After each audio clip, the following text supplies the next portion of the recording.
소비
선수 사이리 기가 막히거든요. LCK 미들은 빠삭합니다 제가. 그래서 근데 조란이 없네? 사일러스 벤이 좀 필요한 목록들만.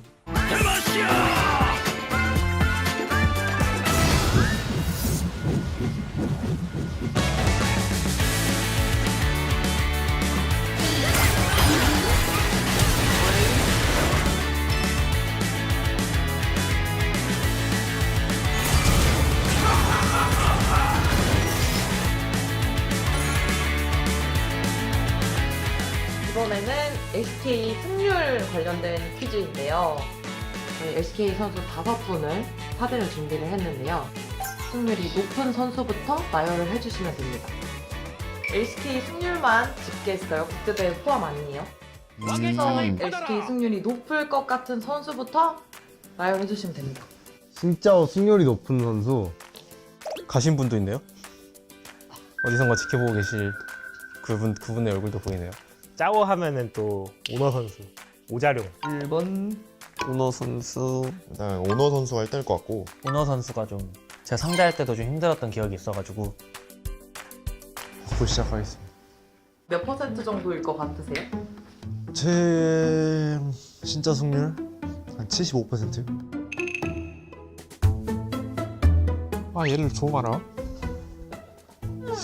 아 맞나 얘가? 왜 고민하세요? 오너 진짜는 또 믿고 보는 거긴 한데 많이 졌던 것 같은데 올해도.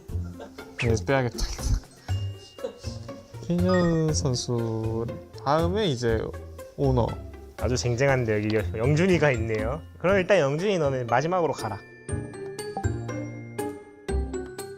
왜 마지막으로 보내셨어요?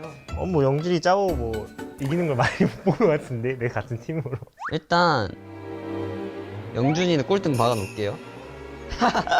영준이 꼴등 박아놓고 제가 영준이 신짜오로 이긴 기억이 별로 없거든요. 아 영준이 이런 걸로 절대 성원 안 하고 오히려 알고 있을 겁니다. 또 영준이가 꼴찌라면서 형들 나를 그렇게 생각해줘서 너무 고맙고 다음에는 약간 럼블 승률이나 노틸러스 승률 그런 걸로도 한번 탑5를 제작해보면 한번 좋을 것 같아요. 저는 근데 저만의 이론이 있는데 그 챔피언마다 또 닮은 사람이 잘하거든요. 되게 용맹해 보이는 분이 1등을 할 것 같고 용혁이는 막 그렇게 용맹하게 생기진 않아서 신짜오 관상은 아니고 제기발랄한 좀 리신 바이 쪽이 잘 어울리는 친구라서 좀 아래쪽에 일단 깔고요. 스폰지 선수 좀 더 미남상 약간 제이스 같은 걸 잘하시지 않을까. 용혁이가 좀 더 짜오를 잘하니까 저희 팀이니까. 그리고 이제 와 이거 사진만 봐도 정말 웅장해지는데 피넛 선수를 일단은 가운데에 놓고 이제 오너 캐니언 이 두 분만 남았는데 오너 선수는 짜오가 거의 시그니처라서 저희도 T1 상대로 짜오밴을 많이 했던 것 같거든요. 그래도 오너 선수가 1등일 것 같네요. 그리고 오너의 신짜오 5짜오는 못 맞긴 해요. 진짜 5짜오 1등으로 하겠습니다. 바꿀 기회를 드릴까요? 관상이니까. 저희 어머니가 또 호의는 잘 받으라고 해서 바꾸도록 하겠습니다. 아, 용혁아 짜오를 왜 이렇게 못하지? 꼴찌야? 나 짜오 승률 높았던 것 같긴 한데. 이렇게 제출하도록 하겠습니다. 정답입니다. 우와! 이거 럼블이 좀 되나요? 그리고 실기가 많은데 마무리가 되나요? 진짜 오바! 아니 오너 아니 오너가! 오너랑 아니 뭐예요? 아키가 어깨는 돼.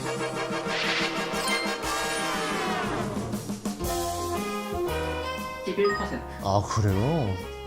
어이구 조금 압도적이네. 아 든든합니다. 다른 팀원들도 오너 선수를 1등으로 놓을까요? 아 이거는 뭐 100%. 이거 좀 유감이다. 미안. 땡! 오답입니다. 아니 판수가 그렇게 많은데 승률이 그렇게 높다고요? 이거는 진짜 예측 못했어. 본인의 신짜오는 그럼 그건 이제 다른 분들이 존경하고 있습니다. 다. 와 짜오 말고 다른 챔피언 꼴등에 있네요. 그래도 탑5 아 좋은데요. 감사합니다. 유용하게 써주지. 참고로 3등과 4등 선수는 승률이 똑같아요. 패트리 사이트 폭발 시. 아 이것도 젠지가 아마 1등 확률이 높을 것 같은데. 다 싸이를 다 잘하시는 분들로 느낌 났네. 아니 사일러스 하면은 일단 생각나는 선수가 2명 있는데요. 자 초비와 제카 선수가 있는데 근데 또 페이커 선수가 사일러스 스킨을 또 만들어서 되게 잘하시기도 하고. 아니 클로저 사일러스 못 막는데 진짜. 일단은 초비 선수 1등이 맞는 것 같아요. 일단 젠지가 또 정규 시즌 성적이 아무래도 굉장히 좀 좋다 보니까 2등? 근데 페이커 어렵다. 너무 어렵다. 이거는 좀 솔직히 감이 잘 안 와서 느낌대로 가겠습니다. 느낌대로 이렇게 가겠습니다. 이렇게 가겠습니다. 이렇게 가겠습니다. 이렇게. 아니야. 이렇게 가겠습니다.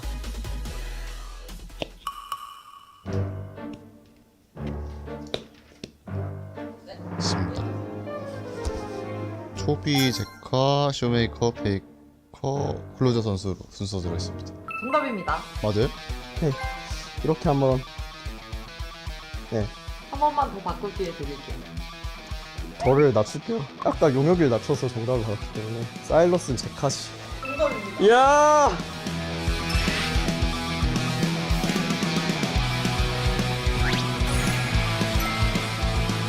유일한 만점자 맞으셨어요?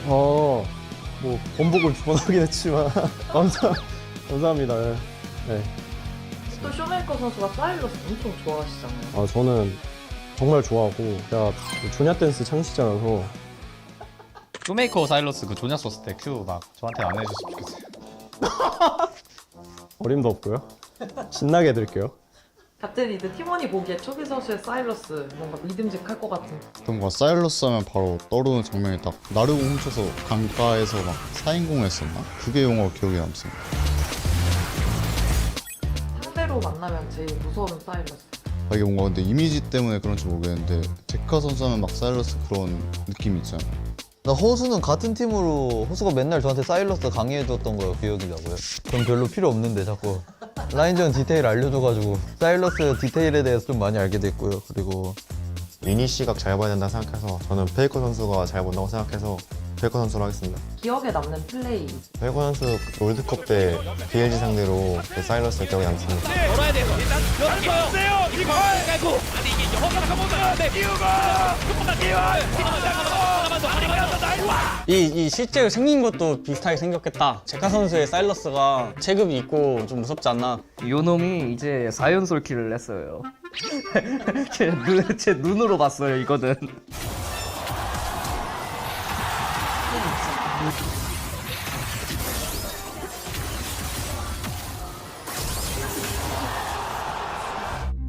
건우를 1등으로 승급시켜줘야죠. 제 마음속 1등으로 할게요.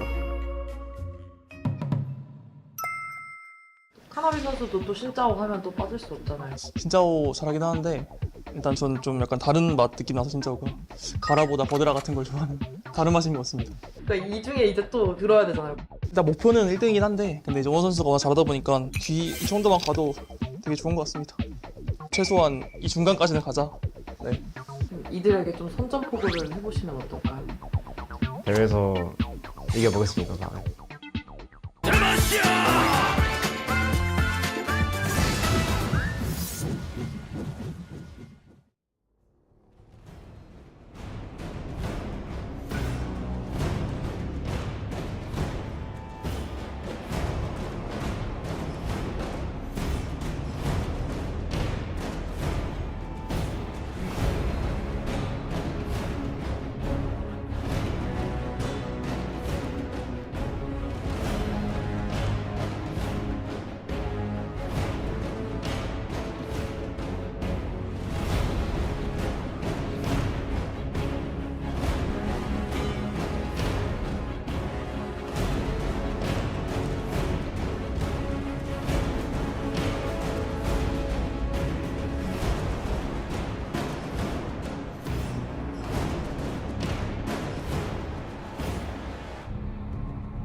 and welcome back to the LCK. We're here for the fourth day of Super Week. This time it's T1 up against D plus Kia, and a lot on the line for many teams based on the result of tonight. T1 and DK both gunning for a win, trying to get their groups in a good position to actually win here and make it into the playoffs. But I'm Valdez with Ox. How are you doing today, Ox? I'm doing pretty good.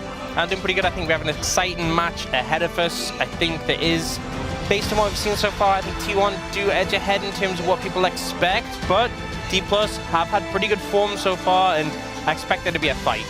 Should be a fight. I do also think that T1 sometimes don't play 100%, so I'm curious to see if they'll lock in here for the best of fives.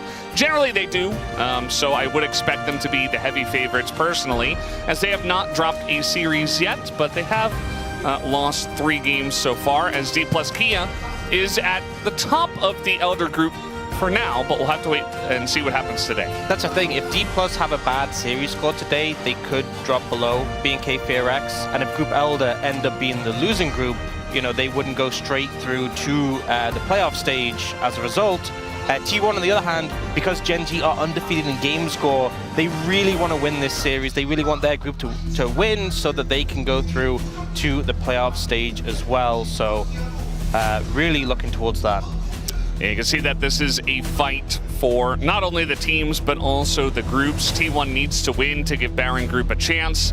And DK, if they do win tonight, will, of course, seal the victory for Elder Group, which would be pretty nice for a lot of those teams over there, especially Homolife Esports, who might be relying on that in order to make it into the play-ins and playoffs. Yeah, and for a while, it has been pretty favored towards T1 in this matchup, but you'll notice that still a lot of games for D+, 29 to 18, definitely closer than the match score, which is 8-3. Yeah, 8-3 is honestly, 3 to 8 is not that bad against a team like T1. It does feel like DK has been up towards the top for a while, but not with the best of like Gen.G and T1 and even HLE of last year. As the 2005 Born Beast pays versus Smash against his enemy team. I think this is fun because, the style of which T1 wanted to play around Smash during last LCK Cup, that's kind of how they've been playing around Haze. So we'll see which team can better set up the AD carry, especially in a meta like this, which is so AD carry centric. Let's take a look at the Preds here. We do have a lot of 3-2s and 3-1s. And a lot of T1 predictions. And it's all T1 all the way. Jonah Strong and Prince finishing it off with a 3-0. And I do feel like if T1 do lock in for the best of 5... Didn't we just speak to Egon and he said he predicted 3-0? He did say it would be a 3-0, but maybe his official prediction was 3-1. Yeah, so what you're saying... What did he mean by that? He lied to us. He did, yeah. Yeah, well... Not the first time, I'm kind of used to it. So. It is what it is. It's whatever. It is what it is, Degon. Baron team is still alive. I think I'm not too surprised. Everyone is favoring T1. I think that was the expectation, but a lot of scores saying that they expect D+ to take games, to have a fight. We've also seen in this series from T1, they haven't been clean. They've been doing some of that T1 magic where they just pull wins out of seemingly unwinnable situations. I don't need to remind people of the KT series, but it's not been smooth sailing. I think you don't get to a 13k goal deficit and say, hey, clean game, guys. Yeah. Really solid work. But they did bounce back from that, right? Which still has to be praised. T1 definitely a formidable opponent right now, and D+ do have their work cut out for them. Yeah, I mean, Gen.G and T1 were in the same group, but they definitely feel like the two strongest teams right now here at the LCK Cup. Number 3 probably does go the way of D+ Kia, though, especially with, how KT and HLE have been looking, those other contenders. So for DK, I mean, technically they're third place against probably your second place team. So in theory, it should be close, but I do think that Gen.G and T1 are heads above a lot of the other competition right now, especially in terms of form. And again, I've said it a lot already, but I do think that T1, for this best of 5, they should lock in. And I would imagine there will be a lot fewer mistakes, a lot less happy gaming that we often do see from T1. And they always seem to get the better of DK. I am curious also about Career playing his first best of 5 here at the TTT Global Park. Career seems to be someone with a lot of confidence, really great vibe, so I'm hoping he kind of just continues that into the best of 5. It can be difficult, but it's not yet, the playoff stage. I know obviously it's hard to sort of differentiate because it's still a best of 5, and when we get into playoffs, it'll still be on Lowell Park, but hopefully, it's like easing into it, right? It's the super weak best of 5s. You're not quite at that point where if you lose, you're knocked out. You still have a lot of safety before we get to those points. Talking about some kind of eel and rice dish with Doran. I don't get the reference. Oh, the place closes at 8 p.m. So she's asking for a 3-0 so she can make it before 8 p.m. and get some eel with rice. So there you go. Doesn't really have anything to do specifically with Doran, just asking for a quick victory. And Prince and Jonah Strong have predicted the quick victory. So what we're getting is that Prince and Jonah Strong are going to the eel and rice place. That, I think, yeah, we can draw some pretty simple lines that, yeah, they're involved somehow. That's what we can confirm from this situation. Yeah, I don't know how else you would interpret that, to be honest, so absolutely makes sense. Maybe that's what Degon was saying. Maybe he got invited. That's why he was saying 3-0 to us, even though his prediction he submitted was a 3-1. Yeah. But he heard about the eel and rice thing, and then that's why today he was like, 3-0 guys. I want me some eel and rice. I've got plans tonight. He didn't tell us about the plans. That's strike 2, Deacon. Already, the game 1 hasn't even started, so. Yeah, he's on thin ice. On the ropes now. Wow. Career is looking pretty in the zone. Didn't have his glasses on, but we'll see how he does play today. I would imagine that the pressure shouldn't get to him too much, but I do feel like there's also kind of this feeling for a lot of teams and a lot of players when they do play up against T1 that it's like, oh, this is this really big, famous team. You know, I feel a little bit more nervous than usual. I think it definitely... Sometimes give them too much respect, you know? It definitely happens, and the thing is, you know, we're talking about Korea, who obviously is pretty young and less experienced player, but it happens to the best teams in the world on the biggest stages. It's happened a lot of Worlds. I feel like there's decisions and plays made where you're like, you wouldn't make those in more calm situations. So this is all a lot of the T1 players' mothers and family members that have come down to watch. Also, there was a CV Max fan, or maybe somewhat more than that there in the audience before that. So a lot of people close to the teams are coming down to cheer them on here for the first best of 5 of the year at the TTJ Glal Park. Nice to see the support. I mean, the support for the players, not, you know, not specifically Carrier. You're talking about Carrier or Career? Like, well, it's nice to see them too. It'd be a bit problematic if they didn't turn up. Or maybe you're talking about Wadid. He's here as well. Or maybe even yourself. No, I wouldn't say it's nice to see who did. Oh. I'm joking. It's always nice to see who did. A little bit suspicious. T1 are going to pick first pick with their Roths right of first selection. And D+ are going to go blue side. Oh, how did I know? Whoa, that's a crazy prediction. Yeah, you're really on fire today. Yeah, I just know it all.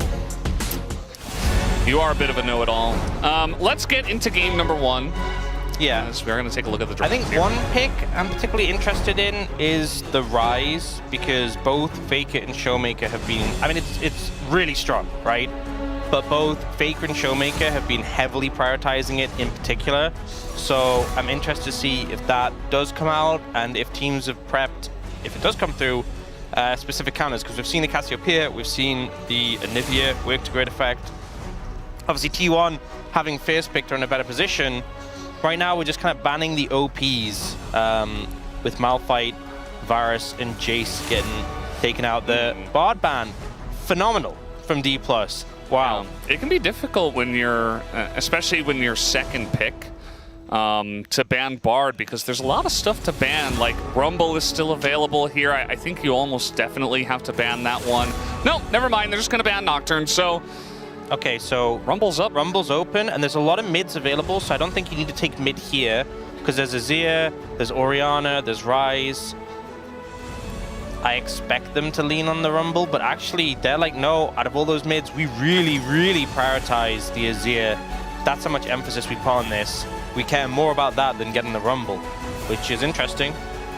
Yeah, I think it's fine, you know, with Viband as well. You have a little bit less synergy with the Rumble, but Rumble is just so strong that I do feel like it still has to be picked here by DK, because you do not want to give both Azir and Rumble to T1. So that'll be an easy selection there. But what are they going to go with for their next pick?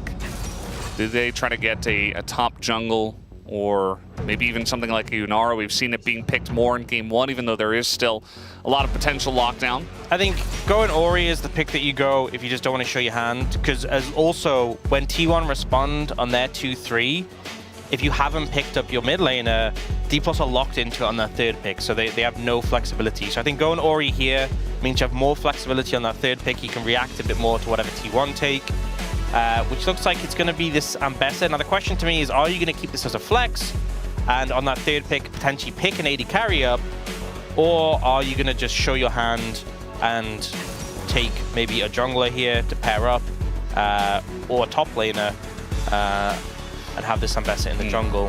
Ambessa's a really good pick. You want to take that away from Xiu anyway. Yeah, I think so, especially given it obviously is fearless. Taking that away from Xiu and not letting him play it for the entire series, a lot of value. Doran's had some great games on it if it does go to him. But I think keeping it as a flex and getting an AD carry here could be pretty a strong strategy as well. But they are just going to go for the Jarvan here. So Ambessa for Doran, Jarvan coming through, which I think especially Jarvan Azir into an Orianna, a little bit uncomfortable, given that you are an immobile mage. So when your flash is down, you have a lot of vulnerability. And also, when I'm thinking about AD carry picks, you kind of need an immobile AD carry here into what T1 are putting up. You can't really play something like a Phelios here, I feel like, unless you're mean a mobile carry, right? A mobile, sorry, yeah, a mobile carry. You really would struggle to play something like a Phelios here unless you're like playing pixel perfect or you have a lot of peel. There's just a lot to get on top of you. Yeah, and they also take the Jarvan away from the Orianna, so it could be very nice, you know, especially against if T1 wanted to go for something immobile, then you could potentially have Jarvan and Orianna with the Rumble over the top with the Equalizer. Could be kind of dead meat for any AD carry that doesn't have a dash. So taking a look now at what we're going to get into in the bottom lane. We did see Xin Zhao picked by Lucid. Another pretty good ball carrier, not the tippy top tier, but yeah, still pretty good. Eco still open and available. Probably going to get a look in terms of bans. Sivir taken away, I think makes sense as well because you're never really going to be able to pick it as D+ because you're into a Jarvan. So denying it from the other side. The Inara ban comes through. I think also makes a good amount of sense because even though there's a lot of lockdown from T1, it's not like targeted. And you don't really want to go. I don't like Nautilus with Jarvan because the terrain kind of interrupts you being able to follow up from the Cataclysm. So they'll just take that one away. Are they going to risk leaving the Nico? I mean, I guess. Okay, they take away the Kai'Sa, so Kai'Sa Nico not going to be a possibility. You can still play Nico. I mean, it has good pairings. Yeah. It's definitely a very strong pick for Keria. I mean, also for D+ as well. Yeah. So it could be T1 want to deny it here.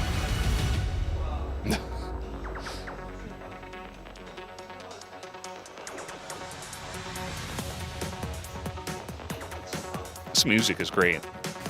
I'm really liking this. Nami. Good vibes. Going to be banned away. I think D+ could honestly, I think the suspicion with the Nami ban is that it could have just been like Nami Corki. They could just go Corki here. They could also look to secure the Nico. Nico in a Jarvan is sometimes a little irritating though, because again, the Cataclysm stops you from doing like Rocket Belt combos. You can just get caged and killed. Corki would be like very safe just to pick up here. But Smash Confident on the Ezreal is going to lean towards that. And again, you need something mobile into T1's composition to deal with the fact that you're into a Jarvan, an Azir, and an Ambessa already. We know Smash's Ezreal is great. I don't think it should be a big surprise to see him pick it up there, unless they were going to go for Corki, which might be the pick of Pays. Doesn't have to be, but Corki has definitely been a very strong pick in the AD carry role nowadays, even just acting alone. Nico is something you've been talking about a lot. That's going to be snatched up there by Keria.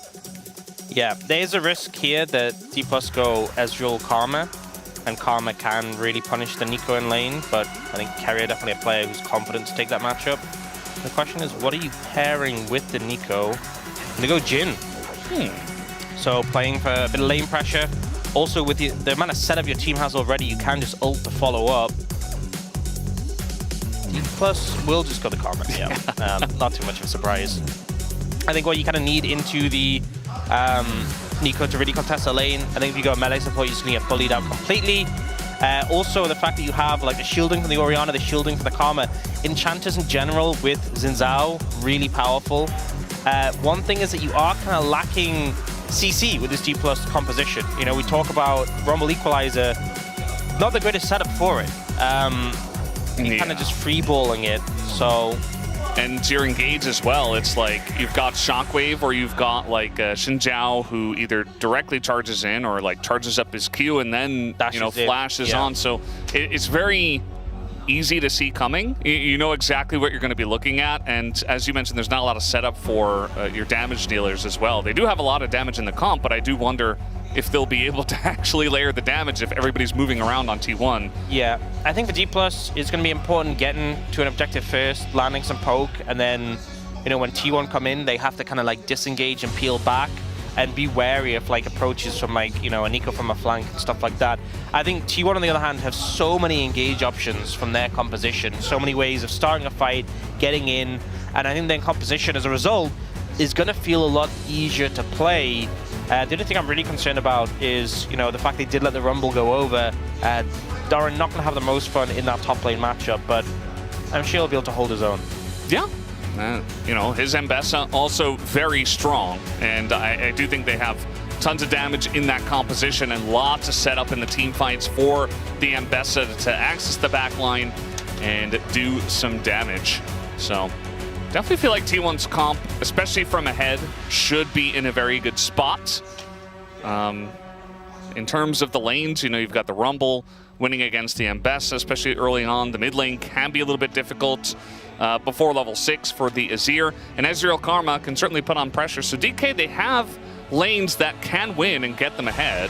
And that might be part of their win condition here. Yeah, that's one of my concerns though, right? We've seen situations where teams have gotten ahead against T1 really far ahead, you know, maybe even 13,000 gold ahead, and then haven't been able to push it over the edge. I do think this isn't that composition though. I do think they have some picks that scale well into the later stages of the game, but you're hoping for early dragon stacking, you're hoping for a strong soul that can kind of just funnel you into the later stages of the game and be confident there for the side of D+, and you really can't afford to make any major missteps.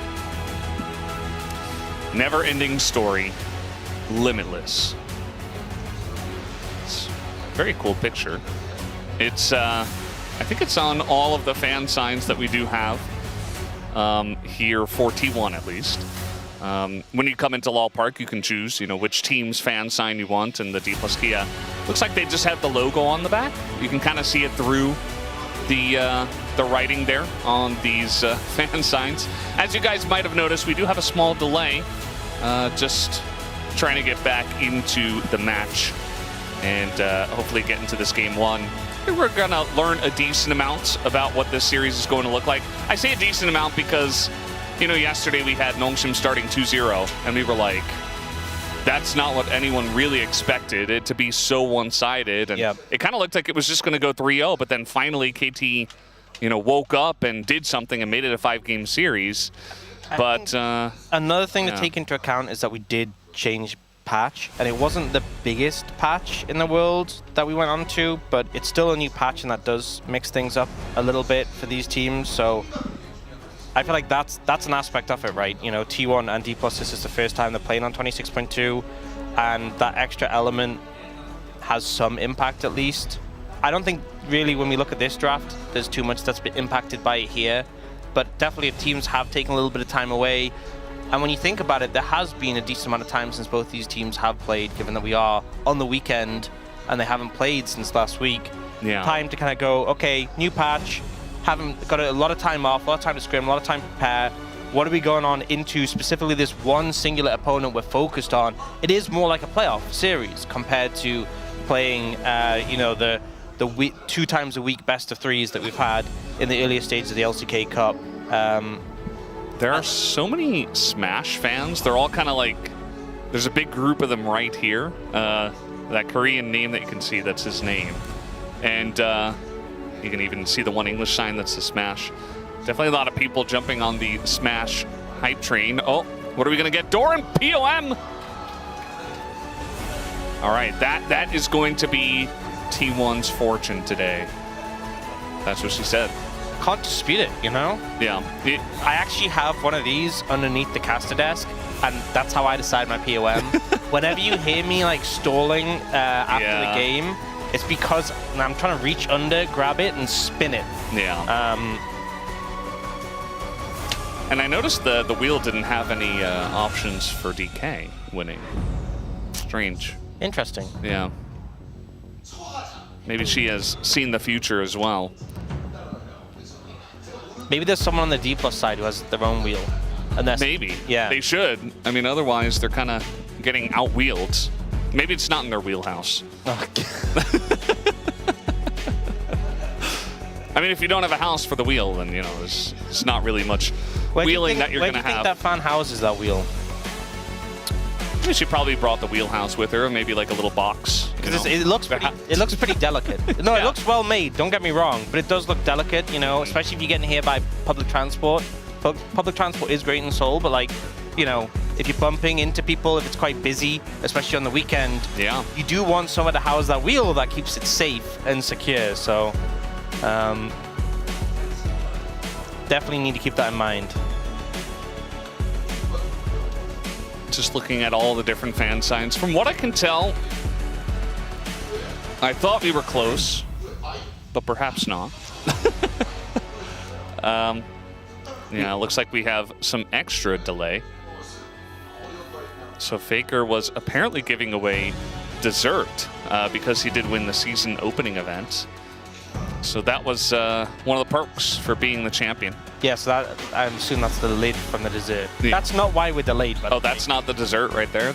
I think that's the lid. Plastic. The plastic's the lid for it. That's also that's not why we're delayed, by the way. He's not giving out desserts now. Yeah, he's... That's just what the sign is referencing. It would be funny if he just like got off the stage because there was a delay. Oh! There it is, I guess. You got some fruit as well as there we go. Cake. I didn't get any Faker dessert yet. Yeah, well, you didn't deserve it. Looks pretty nice. Yeah, it looks like carrot cake maybe, and then you got a pineapple and grapes and maybe watermelon. What's your favorite fruit? What's your go-to? My go-to fruit? I know what yours is. Really? Banana. Well, it is my, yes, it is my ID. I knew it. It's not my go-to. I see you eat a banana like every day. Yeah, that's because they give out bananas here. Oh my God, Brendan. They don't give out other fruit. You can't eat something every day and be like, oh yeah, they're just whatever. I mean, it's only like 3 times a week. I do enjoy bananas. Like, I'm not saying I don't like it. It's just not my go-to. Okay, well, what's your go-to that you eat more than bananas, even though you eat bananas every single day? You know, I'm a pretty simple guy. It's just apples. Okay. Yeah, it's just red apples. Yeah. Solid, safe. I usually eat one right after breakfast. Okay, I think mine is, Do you eat fruit? Yes. That's why it's difficult. It's pretty expensive in Korea, actually. Because I have varied taste. You know, I like grapes are good, strawberries are good, blueberries are good. I like mango, but I don't eat it as much because my partner's allergic to it. So it's kind of rubbing it in. That's a problem, yeah. I just eat it in front of her, and I'm like, hey. This is great. This is awesome. This is so tasty. I'm sure she'd love that, yeah.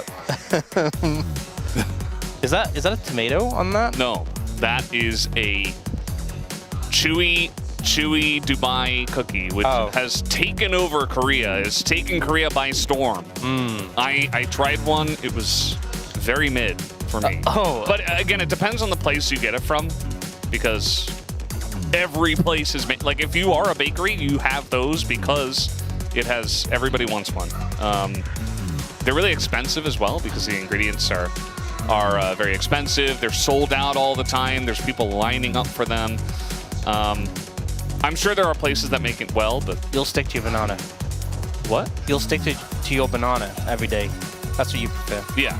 Yeah. And my apple. And your apple. That I had. An apple a day keeps the doctor away.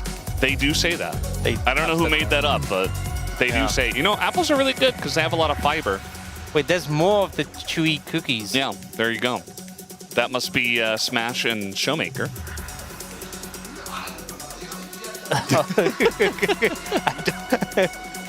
Wow.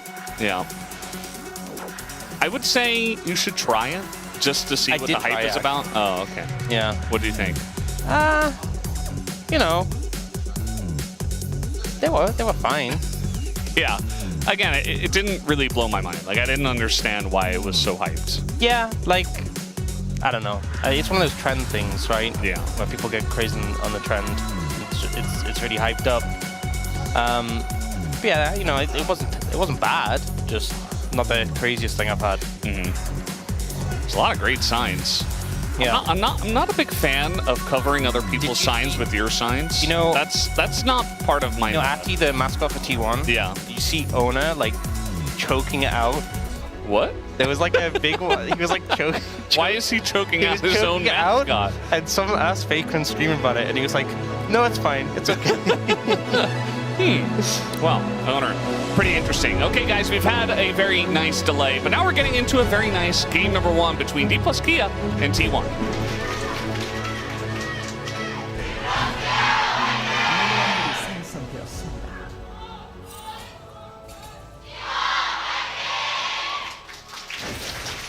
I do want to clarify, it was like a plush that he was doing that to. Oh. It wasn't like the actual person in the mascot costume.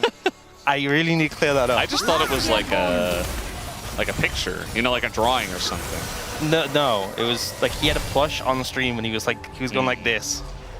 It was, why is he doing that to Auntie? What did Auntie do to him? I don't know, but it was pretty funny.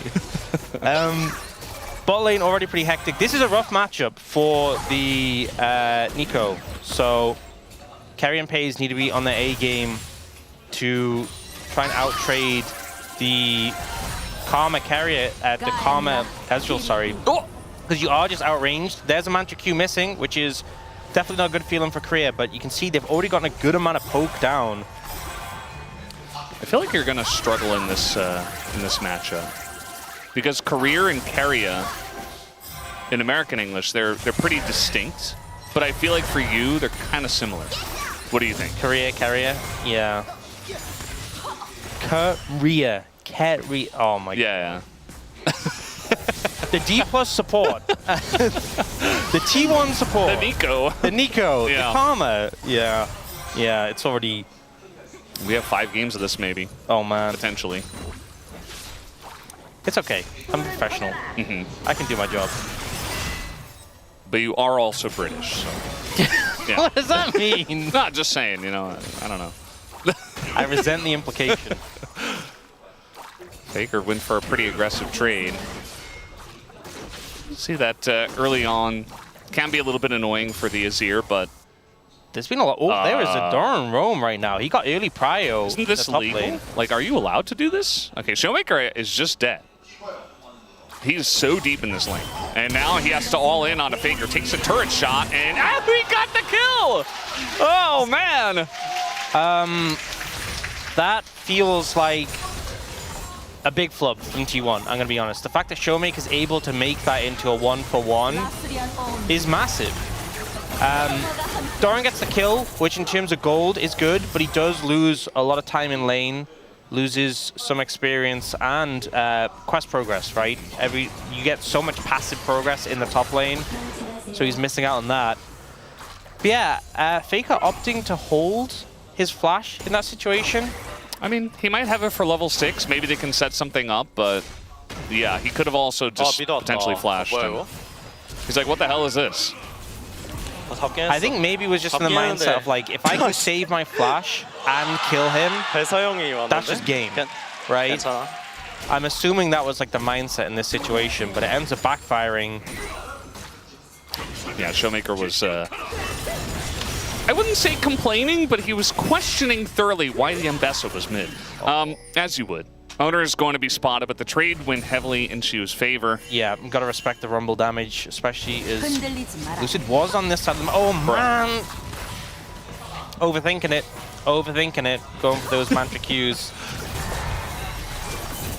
And actually, Carrier's got a Amp Tome, and Korea's only got that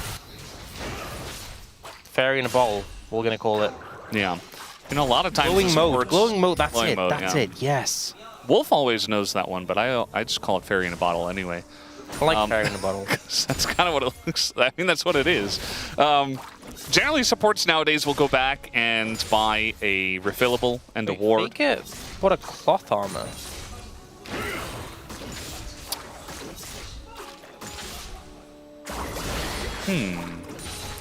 What did he mean by that? Is he just... Okay, he's okay.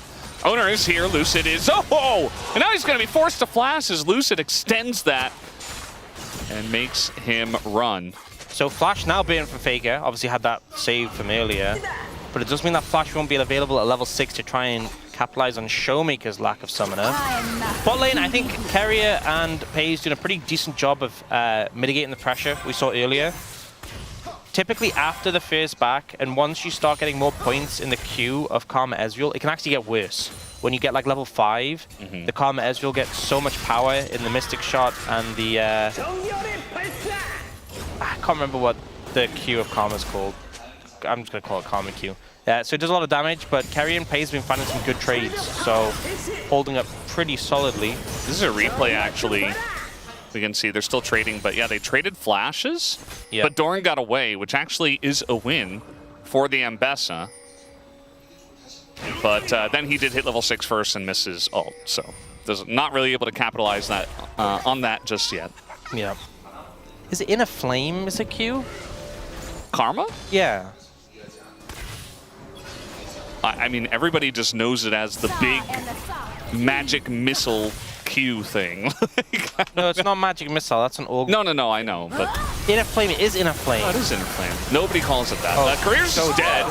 And Owner, easy pickup for him. Just rooted into the flag and drag, and now Smash is going to be forced to flash away. Might still die here, as tons of damage is coming out. The flash fourth shot gets the job done. And Keria lives, and so does Pays. It's 2 kills for T1 in the bottom lane. So nice from T1 there. You know, Keria hits the inner flame, but it's just not enough. Not enough to mitigate things. Hitting the inner flame, it's not significant enough. That. Nobody uses that. I'm bringing it back. No, but Keria, pretty overextended. They have deep vision. You can see there's a ward near the tower. There's that control ward in the river. But Owner finds a great angle around the back. The Karma is just immediately dead and then smashed. Despite having Arcane Shift and Flash, is chased down. The trap from Pays slows him as he flashes over. And then the fourth shot at the end to finish off. Considering that you took the Karma Ezreal to win lane, this is an absolute disaster for D+ to be in a deficit already here. Yeah. I mean, just the fact that the trade went so heavily to Pays and Keria to begin with, and then obviously Owner was there, so just makes it insult to injury. Yeah, a little scary there, Owner hanging around. There's a lot of flashless people. I say a lot, there's 2 on D+, and one of them has an Arcane Shift, but Shiwu was one of them that they could have targeted. There's a lot of flashless people on T1, to be honest, but that's less pressing because there's not a Cataclysm to deal with. Yeah, Doran was like 10 seconds off of his public execution, so not the best timing for Owner to show himself, but okay, come on. Keria and Smash, let's see what you can do. We'll see if Keria can hit an inner flame. Mantra-empowered inner flame. Wow. Is what we're looking for. Do you know the other ability names? Inspire is the E. She may be in a little bit of trouble, but actually he just harpoons him and runs away. The shield is Inspire, I'm pretty sure. Yeah. And? Well, Mantra's the ult. Yeah. The W... Tether. Is it just Tether? I don't think that's the real name, but that's what everybody... Everyone calls it Tether. I don't want to change that. Like in Focused Resolve? No one's calling it that. Wait, hit. Bruh. Okay, these Qs are not hitting, and now they're trying to bait them. It's a little bit obvious. Actually, her upgraded Q is called Soul Flare, so... Oh. The ability names change when you upgrade them. It's getting too confusing. I give it. She was actually in a bit of trouble here, although the equalizer does come down, and now Doran is burning, but he just gets autoed to the face, and the Hex Drinker, some serious value in that 1v1. Yeah, the equalizer not getting any value at all, really, for Shiwu there. The Hex Drinker coming up clutch, Doran delaying his first item to get that. And yes, he's down a little bit in terms of farm in the matchup, but to be getting a solo kill when you've given over Rumble, the premier top laner off the patch, you got to be feeling good in Doran's position. Bot lane's going good. Honestly, T1 are in a phenomenal spot, considering how that comp just feels easier to play when you get to the 5v5s. Yeah, it is pretty straightforward. As Faker going to take a bit of damage there. Going to peel off of the Dragon as 4 members of DK are here. And they do want to respect it after that bit of poke did come through. Things still going very well. It's going to be a forced flash. His owner was right there and ready to follow up, if need be. I think taking a summoner from the Orianna always good. Bailing that flash makes a really vulnerable target into this composition. It's something we talked about in the draft. So it means when we get to those 5v5s, you can just start it off targeting Showmaker. Showmaker does a ton of damage in return, though. And it does give up a lot of pressure, but Faker will TP back in to catch the wave. Doran doesn't He's about to get his extend the trade because he doesn't have any cooldowns left, but this matchup's starting to get very scary for Shiwu. I mean, Shiwu was just so low.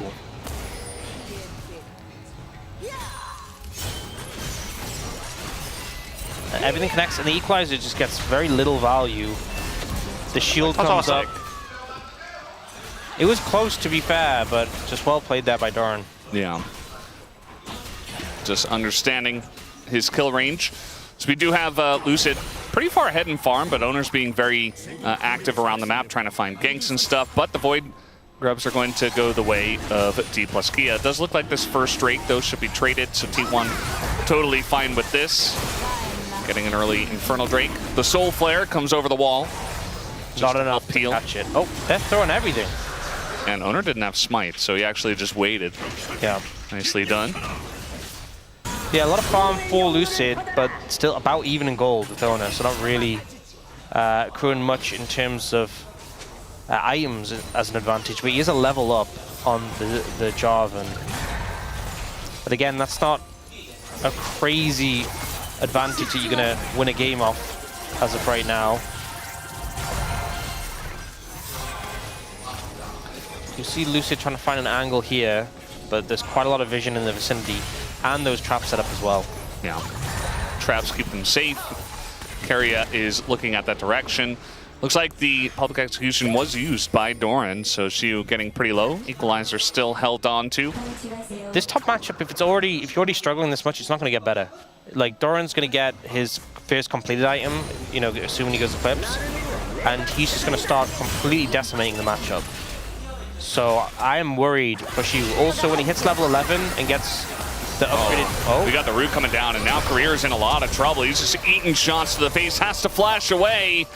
And it is all blocked there. Keria was trying to make things interesting with Smash in the front line. Yeah, Smash getting some good damage back and also blocking all the shots. Doing some more here. Smash is just so good at Ezreal. Yeah. It is one of the champions that he first made his name on. Ooh, close there. Yeah, saving grace, I feel like, for D+ right now is that they have Smash on Ezreal. Doran has just hit level 11, though. Showmaker doesn't have flash still, so I think he just dies unless Lucid can somehow save him as Faker holds the Emperor's Divide for the Xin Zhao. Very intelligent there, as he's able to keep Lucid out of the play. Honestly, the angle was great because he pushed Lucid away, but didn't clip Showmaker and knock him out of the Cataclysm. So, got everything he wanted. But Doran right now is so strong. Level 11, so he gets the upgraded passive stats on his ultimate. Also has the Eclipse. I'm worried for Shiwu right now in this 1v1 matchup. He was already struggling. He's just going to be having such a bad time. Yeah, you can see he's trying to bait a fight here with Lucid going up top, but you know, part of the reason why Lucid has so much farm is because he hasn't really been able to affect any of these lanes. Like, he hasn't been able to get up to the top lane when Doran was getting aggressive. The Orianna's just kind of been by her lonesome, getting ganked by Ambessa. And bottom lane, we saw what happened down there. So Lucid just kind of farming this one out. I think once Doran gets his ult cooldown and Hex Drinker cooldown, which are coming up, if he sees an angle, he will just take that all in. Yeah, 4 seconds until that happens. And, yeah, yeah. That is the matchup now, so... I think he can kill him under turret as well. And I think he thinks that too.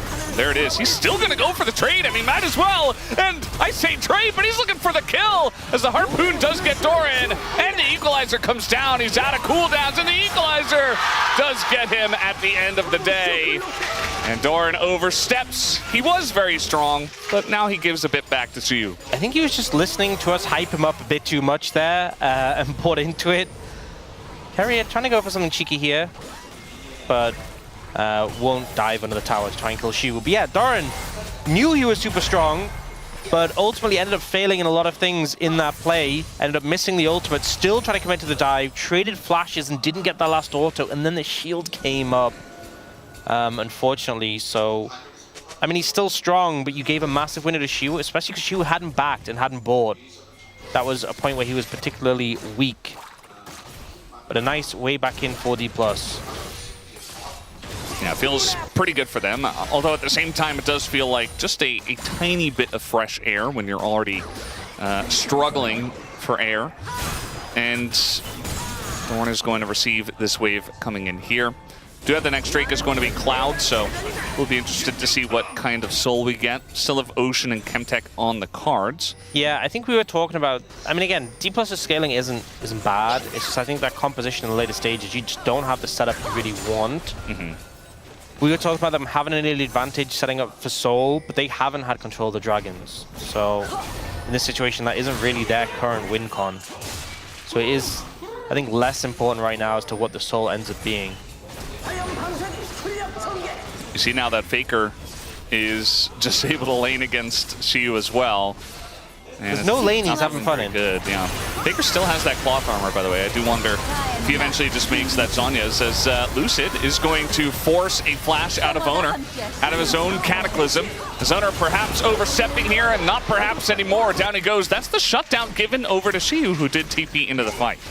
Yeah, and Faker opting to stay towards the boss side of the map, pick up this tower. And that's a pause. Pause ends up coming in. Not sure specifically what that was about. Didn't see anything. Yeah.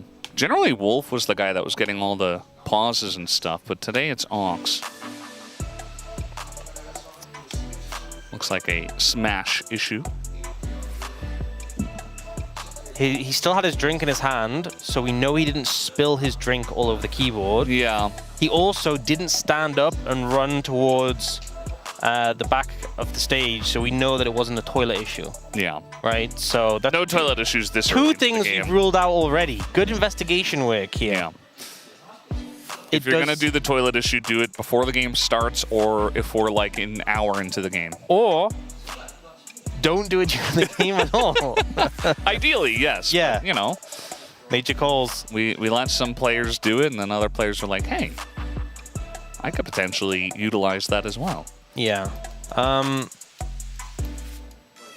It does seem like a technical issue, based on the fact that they are looking at settings on the computer, I'm assuming. Yeah. Maybe they're logging into Skype.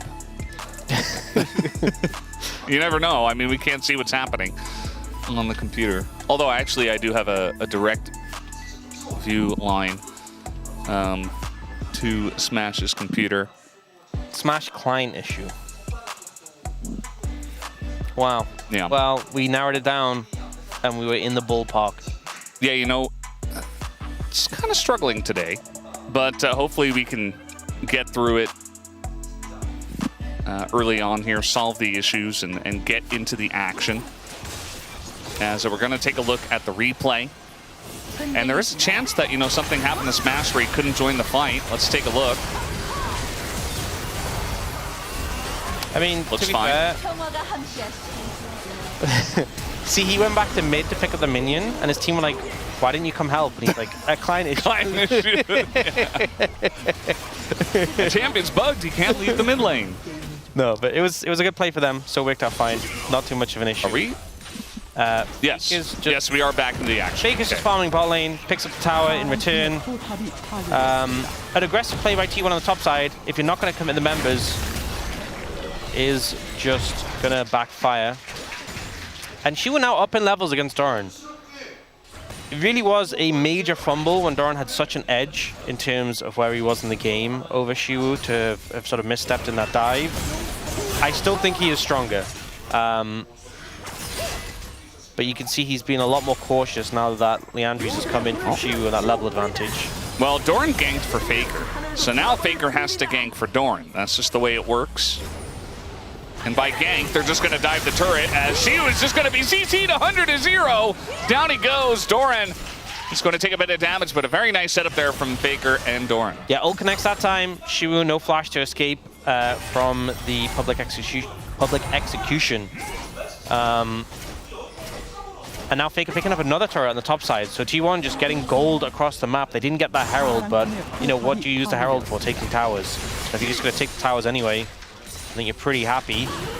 Dragon going to be seemingly taken here. Yeah, no, Emperor's Divine. Showmaker not in a good spot here against Doran. It's just running him down. The Orianna's like, oh god, get me out of here. Yeah, and with no Showmaker, that's a Dragon over to T1. And it's Chemtech Soul. Yeah. Yeah. Whoa, okay. Faker does not have his Emperor's Divide, but he's taking a very aggressive trade. The team is following up, but you can see that Zhonya's coming in here. Pretty early bought with that early cloth armor that Faker did pick up as Owner going in, gets the kill, and Smash has to flash forward just to pick up the one in the trade. A very aggressive play from Faker in T1. Crazy that Faker ends up living there, getting a lot of values out of the Seeker's Arm Guard in that passage of play, but very aggressive considering he didn't have the Emperor's Divide. And it's just a 1-for-1 in terms of junglers, but now Kerry and Pei is able to pressure this tower with the map pressure that fight bought. 3,000 gold lead for T1. They have 2 dragons in pocket. Is the Chemtech Soul crazy value? No. It's good for Ambessa. It's good for Ambessa, but it's still one of the weaker souls. But they'll take the game state as it is. Uh-oh. I feel like Showmaker maybe could have finished that back, but instead has to... Yeah, this Ambessa is a menace. Yeah. We are seeing right now. The replay here, so Faker goes super aggressive to try and set something up here with the root onto Career, but Career dodges it with the Shirley's movement speed. He gets rooted. Look how low he is when he's... I want to know what his health was in that moment. But Flash is out, able to disengage. Owner just survives, and then he ends up going down to a flash from Smash. Gets picked off there. But just some very aggressive plays. Could have worked. I mean, it kind of worked, but could have been a little bit cleaner. The thing is, it was also a big investment in terms of summoners and the Seeker's Arm Guard from Faker. Yeah. But at the end of the day, you know, if you get a favorable play, if you have a 3,500 gold lead now, you're not complaining. I mean, that's part of the reason why a lot of our pro teams here at the LCK don't take crazy aggressive trades, because sometimes they can be risky, as trying to get the knockup while also avoiding the root kind of just gets Carrier killed there. Lucid, nice to punish that one. Yeah, trying to set up on the Karma when the Karma's, you don't really have the follow-up damage, it just pays from a distance, and a lot of shielding available to Korea here. We'll see the replay. Owner's just going the other way. Owner's looking bot for the Rumble. So this was a bit of a split call from T1. Just not really on the same page. Yeah, I think you really need the extra damage just to blow that Karma up if you're going for that play, or you just back out of it. Yeah. Because if you don't have the damage, you just get rooted and die. As we saw. Mantra, Focused Resolve. What's the upgraded name of that one? Do you want to know? You really want to know? I actually it's do. It's that important. Yeah, we have the Soul Flare on the Q. It's called Renewal. Renewal? What about the E? Heal you. Defiance. Defiance, okay. Nobody's going to have any idea what we're talking about if we do use those names, but maybe we will anyway. Yeah. Do you know what the passive's called? No. Gathering Fire. Oh, that's cool. That sounds like when you have a Infernal Soul Rift. Yeah. Oh, okay, we have a bunch of ults being thrown out here. By a bunch, I mean Pazes. And Career does have to flash it. So still very good value. Nice dodge there on the root. Owner can just get away, although Lucid will follow. Feeling very strong on the Xin Zhao. He is quite farmed up.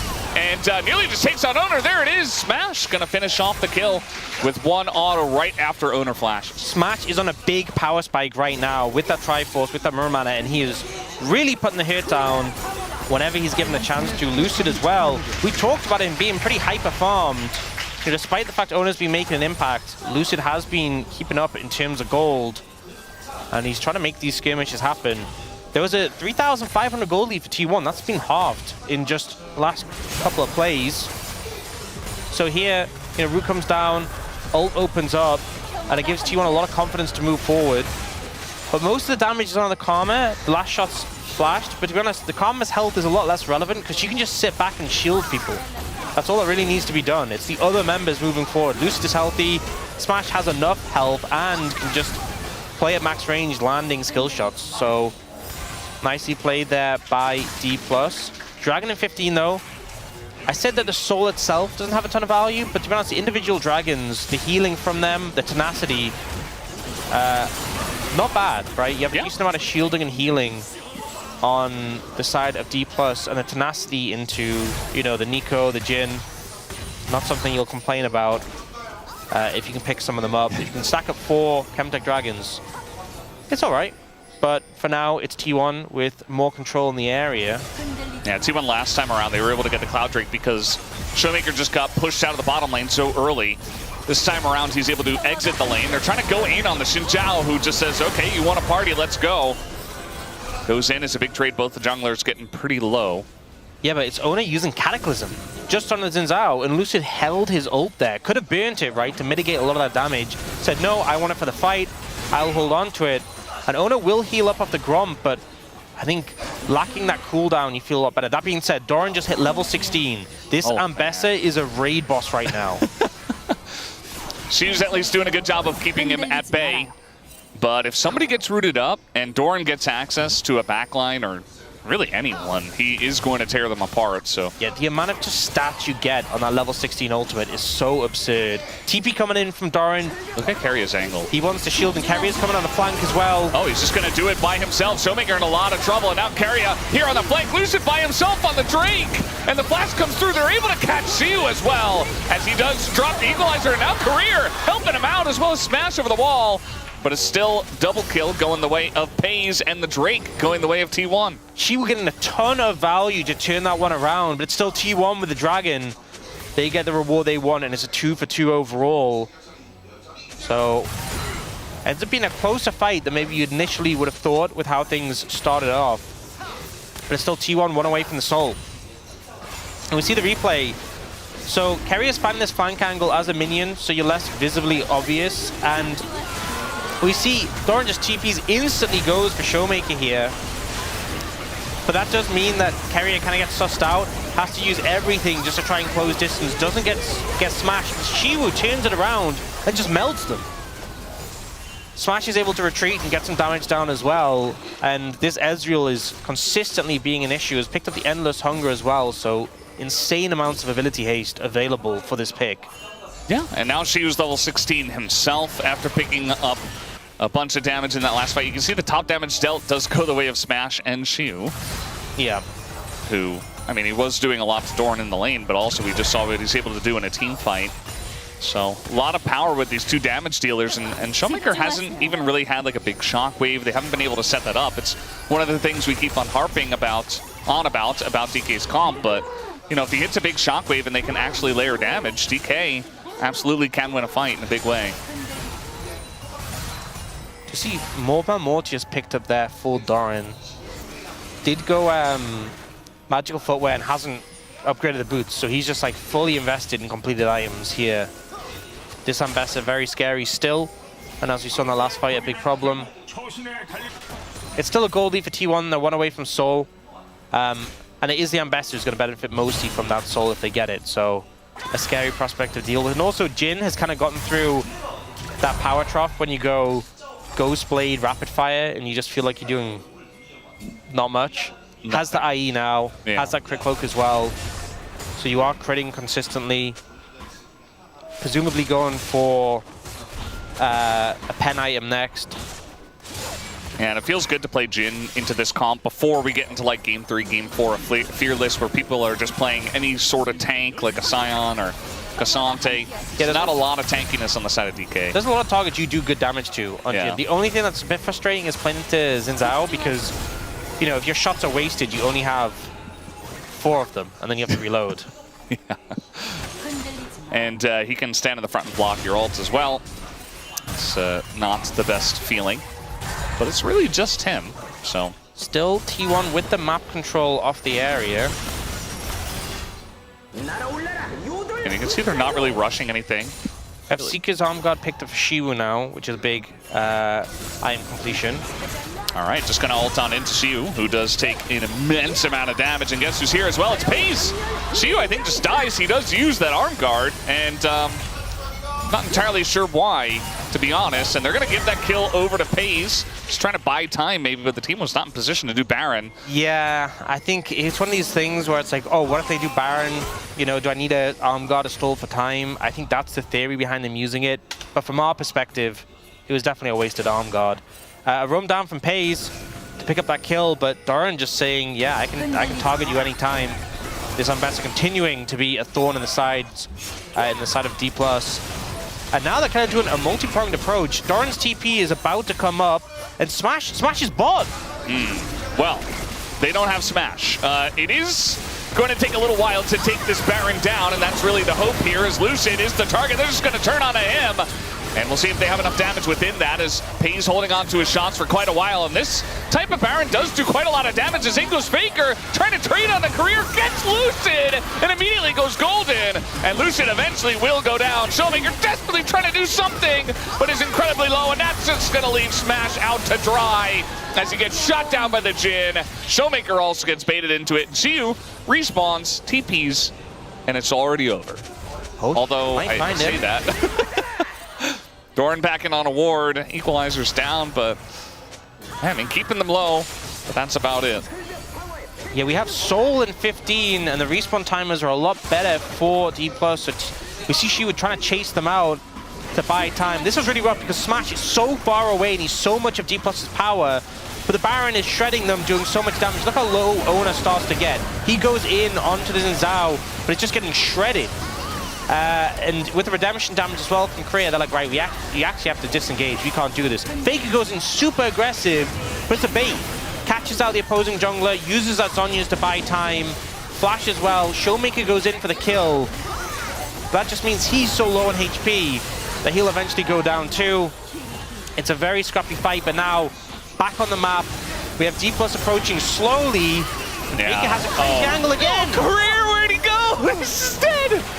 Faker just stabbed him a couple of times.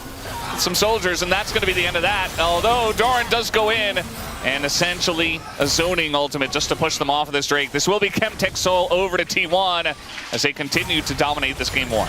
It feels like Faker is just specifically targeting Korea in these last 2 passages of play. He just is like, I can just bully this guy out. He's so squishy. I can pick him apart. He sees the opportunity. The least experienced player on the other team, and he's just taking him off the rift every time. We see now T1 starting up the Baron.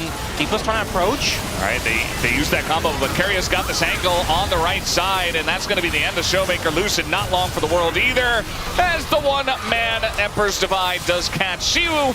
And yeah, T1, they bait them into yet another fight here. Career respawns and doesn't hit a match or Q. And it's feeling pretty doomed for DK in this one. And maybe now they can take the Baron. Yeah, T1 with so much setup, so many tools to get the fight going. Oh, Career. Oh, not again. I think he's no, he's not okay. He is paper. He's very not okay. He is paper. He just gets decimated. Anyone looks at me, he just dies, if we're being honest. Not having a fun time in this game, I think is one way to describe it. And I think another person who's not having a fun time is Showmaker right now on this Orianna. It feels like Smash is the only person who's kind of thriving in these fights. He's not able to do enough, right? Because everyone's dying around him. Yeah. But you can see Smash able to reposition because he's playing the Ezreal, able to like dodge away from things, able to survive. And then every fight, it just feels like Showmaker is playing in a mobile mage into like 7 engage duels. Because he is. He is. Like Showmaker's low on HP. Oh, he gets ulted. Oh, where'd he go? I don't see him anymore. He's gone. Yeah. Xiu gets shuffled in, he's dead. And then Smash is like dodging, he's dipping, he's diving, he's repositioning. It's not enough, you know, he doesn't have the damage to cut through. Especially you add in this Chemtech Soul now, which, you know, I said it was going to have the most impact on Ambessa, also on Jarvan. It's just making the front liners bulkier, so it's going to make Smash's job harder, cutting through these frontline bruisers. He doesn't have any pen yet, so, you know, the GA on the Jarvan, even though Doran doesn't have that much armor in his build, just the base armor from being level 19, nearly level 20, and the plated steel caps is going to make him pretty tanky. Level 20, yeah. It's a level 17 of Xiu. This game has very much gotten out of control, and Doran this time says the dive will work. Although, it doesn't look like it's working. He does push Xiu off of the play, who still has his equalizer, but... The problem is the whole team moves up to help, which you can understand a natural reaction. but it means that bot ends up getting clapped on. Now they're going for a TP flank. And they got to do something here. They're going to go aggressive onto the Nico clone. That equalizer pretty good, though. The zoning, Pop Blossom going to help out quite a bit, although carry eventually does go down. And Owner just feels almost unkillable. He's going to stick in there for quite a while. He's still alive. He's still going. This guy is really actually unkillable. And now Faker going to force the flash out of Showmaker. And I think it's only a matter of time before we get a 1-0 scoreline for T1. Yeah, I think that is it. They try to go for the TP flank, and honestly, Doran TP top at the same time. So T1 win expecting it, but it just didn't matter. There's too much gold, too many... Oh, end the game, end the game! Okay. Honestly, not the first time this game, not the last time that Faker played a very aggressive game with his health bar.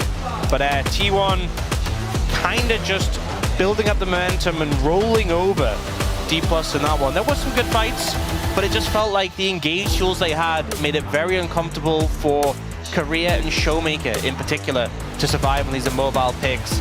And once we started getting to those bigger team fights around those more important objectives, they were just exploding them before they had a chance to do anything.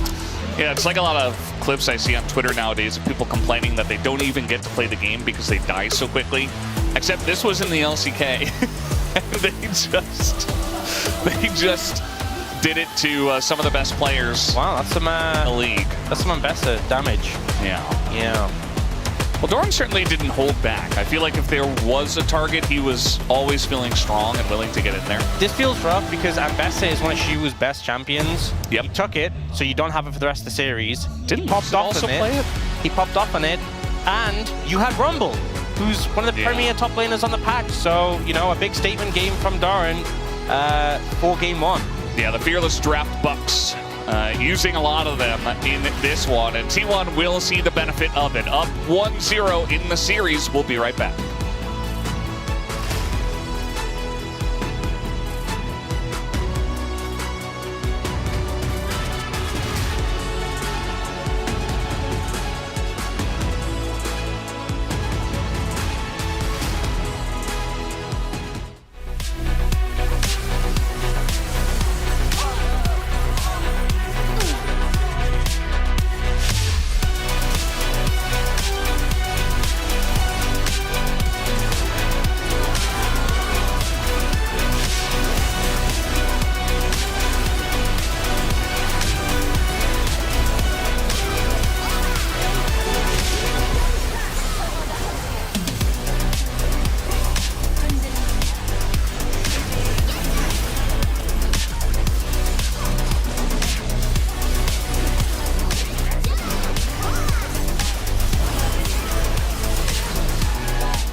미드도 미는 중. 미드 밀긴 했어 이거. 미드 차시 해볼게. 나 바텀 혼자 할게. 나 탑이 핀사도 되나? 탑이 타도 돼. 알아, 너 걸리지 마라 그래. 럼블 공 있다. 나 막았어, 알았어. 싸워 너플. 다 돼, 다 돼요. 빼면서 나 보이나? 빼면서 봐봐. 나 안 죽으면 안 돼. 빼면서 봐봐. 자, 빼면서 해봐. 이즈 노플, 이즈 노플. 야 짜고부터 봐봐. 시간만 끌어줘. 이거 10초만 끝나? 우리 이길만해 이거 이길만해. 다 뒤에 맞고. 20초면 끝나, 20초. 길게 싸우면 될 시간. 이즈 노플이야. 우리 프리 내려갈게. 우리 프리도 누구? 우리 노플. 이겨라. 이겼네? 오케이.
As we move later on through Super Week, the top teams are doing battle, and that's what we got here in game number 1 of T1 versus D+ Kia. It was a macro masterclass here by T1 and Faker to generate an early lead, and despite Smash's best efforts, close out game number 1. Digon here alongside Wadid and Umti to break that last one down, and there's just so much to take from this first one here with it. Oh yeah, I mean, this is the matchup that we were expecting more from them, and it was really like 50-50 draft as well in terms of like how they match up the champion value. But I think in terms of how they had the early prior is actually DK had the huge priority in laning phases. Like they have winning top lane, they have winning mid lane, they have winning bot lane. So it was a lot easier for them to win early game stuff. Yeah, I mean, at the early game, what you said is correct, that I think everyone expects that DK is like 3 laning winning, and then like Xin Zhao is invading enemy jungle, but the actual gameplay was not, so it was quite weird. I think Rumble first pick should win them Bessa, but Mr. Doran roamed at level 3. It was like quite amazing. Yeah, again, just when you look at that draft, push everywhere for D+, so you expect something there early. But our highlights say otherwise, and all of them will be macros, so get your notes out.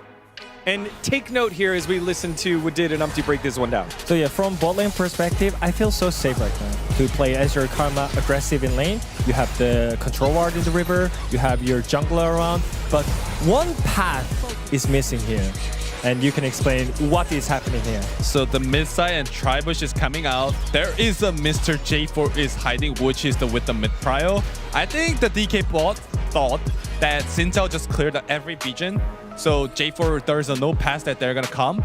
But I think Owner actually played very well of the vision-wise. He knows that there's no vision, and Xin Zhao is timing that he will go to the top crab and the top drum.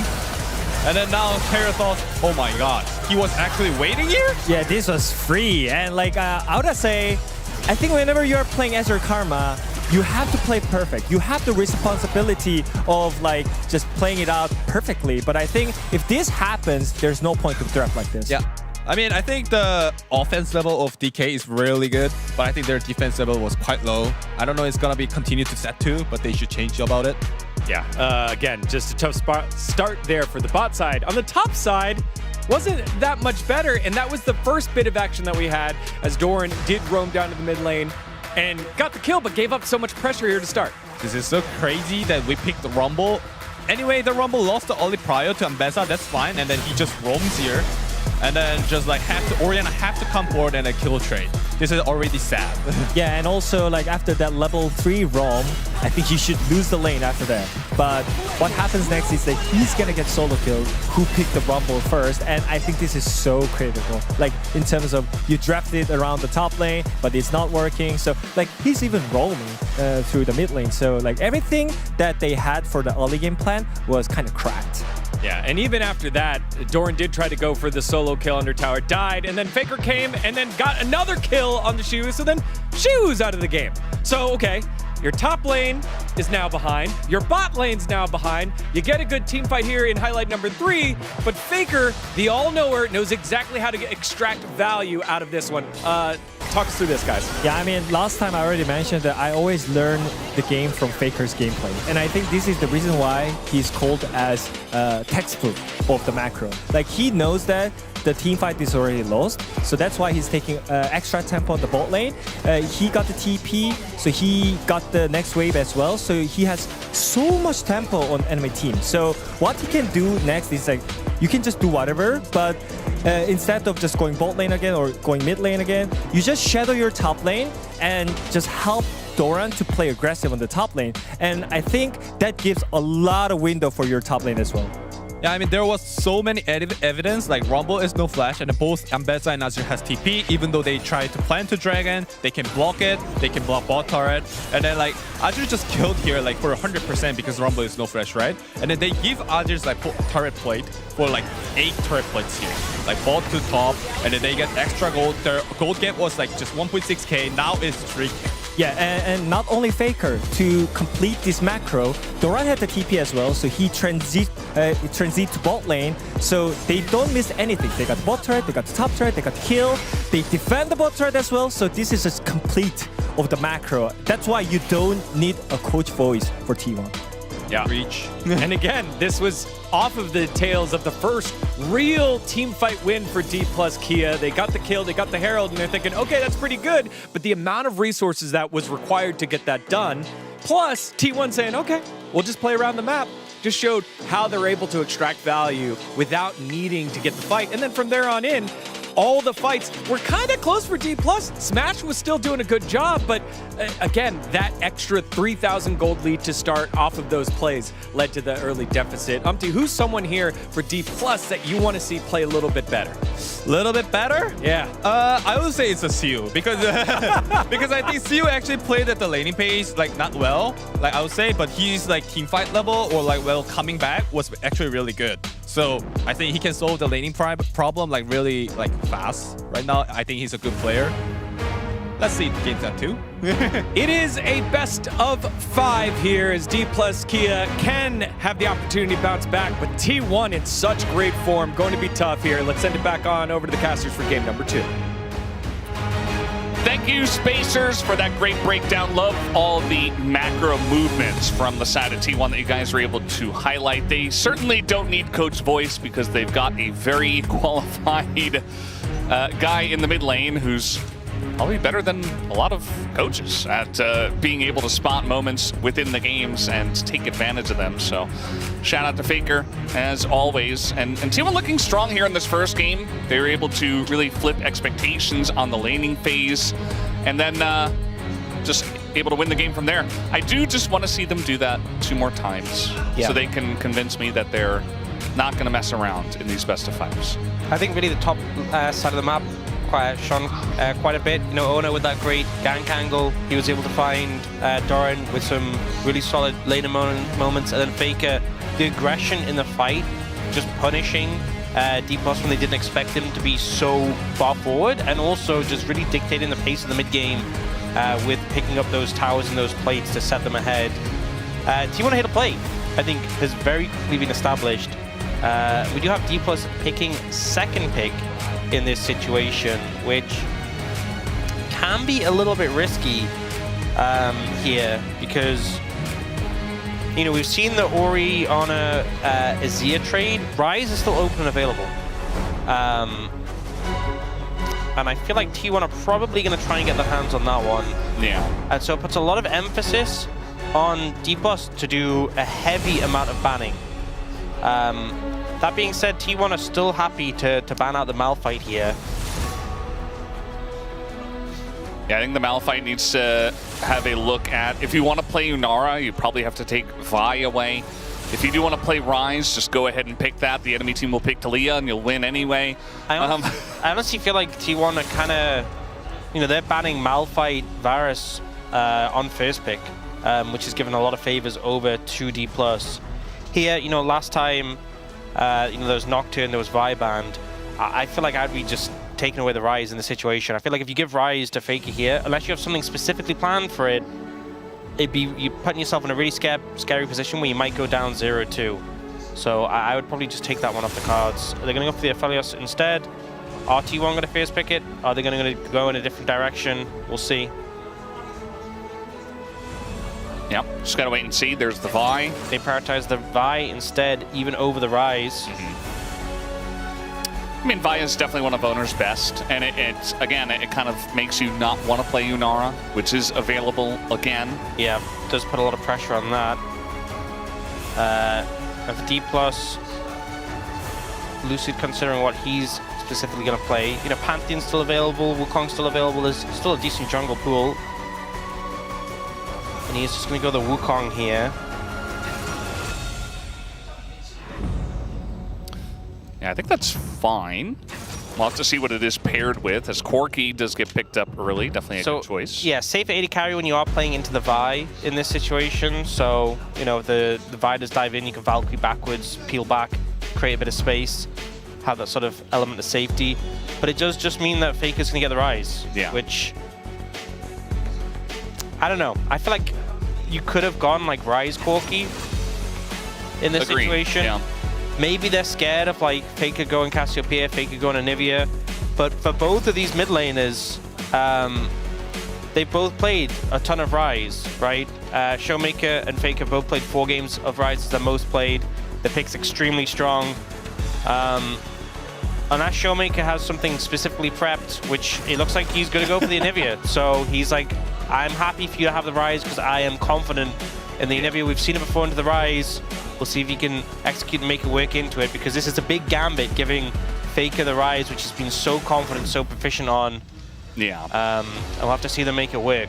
I think it's hard when you're playing against T1 because so many other players are very proficient at specific champs, so you can't like take them all away, but you end up going for counter picks, which sometimes can work, but also you're giving these guys some of their best champs. So I will say, I think taking Rise Sion, that combo was a bit of a fumble in my opinion, because Anivia does really good into Sion.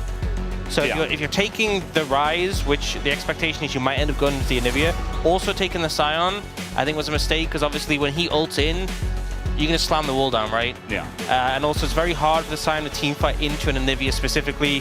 You already, as you know, a melee pick, specifically as a Sion, it could be quite hard to get your decimating smash off into an Anivia, so you can kind of just walk you around the fight. We do see D+ heavily banning away 80 carries, not wanting to deal with the Yunara, but also the prospect of like Ashe Seraphine. And T1 will take away the prospect of Corki, Nami, and the Rek'Sai, which you've seen a lot into, you know, tanks the top lane. It could just be for D+ like Cassante in the top lane, you could just take that. We've seen that matchup a ton. But instead, she was going to go for the Zehen, it seems like, which I think, again, playing into a melee top lane is definitely where he fares better. If you know the matchup, you're going to do a lot better than we've seen some Zehens since like Kennen, and it's been absolutely miserable. Yeah.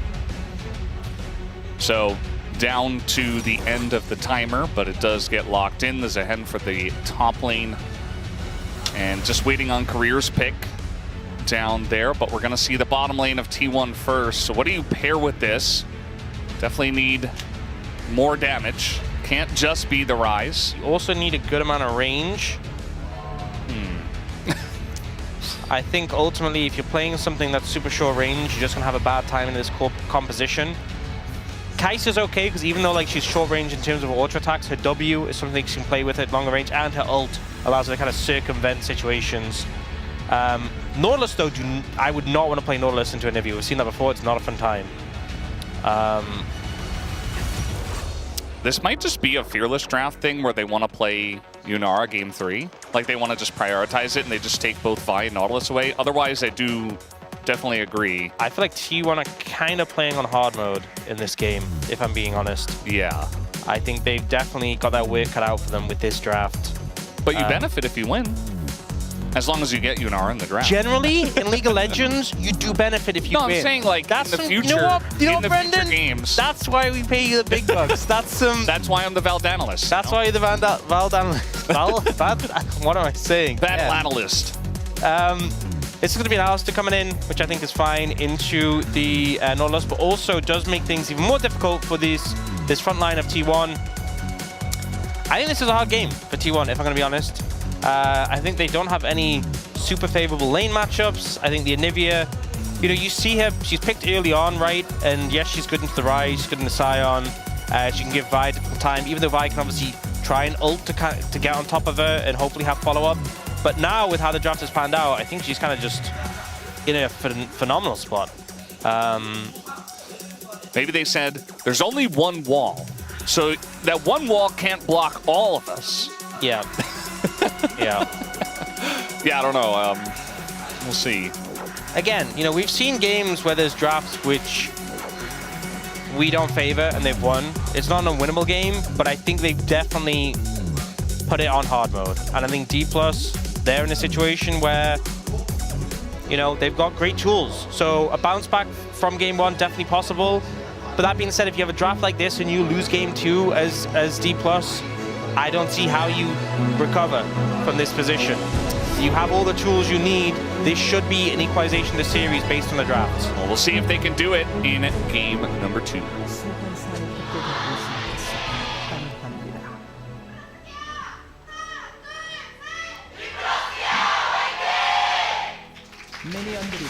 Alrighty, game number 2. We already saw yesterday Nongshim were able to get out to a very quick 2-0 lead, but it win 5 games.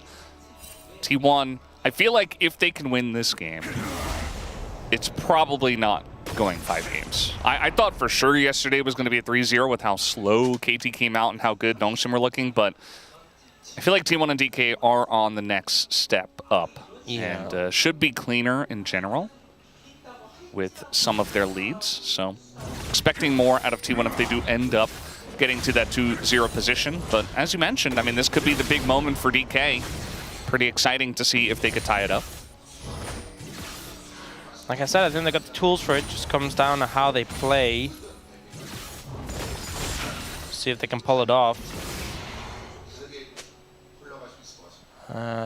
Don't see anything too crazy in terms of wounds so far. Doran got some good trades in, just using the shield level 1. Kind of bullying out Shiwu. Now he's level 2. Oh, this is close. Smash. And speaking of Smash, he has to flash in the bottom lane. Yeah, disrespecting the pushing power of the Kai'Sa Nord when you do have, you know, an Alistair with you, and ends up losing flash for it. Not a great feeling so far. I mean, we talked about how DK should have won the lanes in game 1. They ended up not, and actually Doran was able to exert his influence in many parts of the map, as was Faker.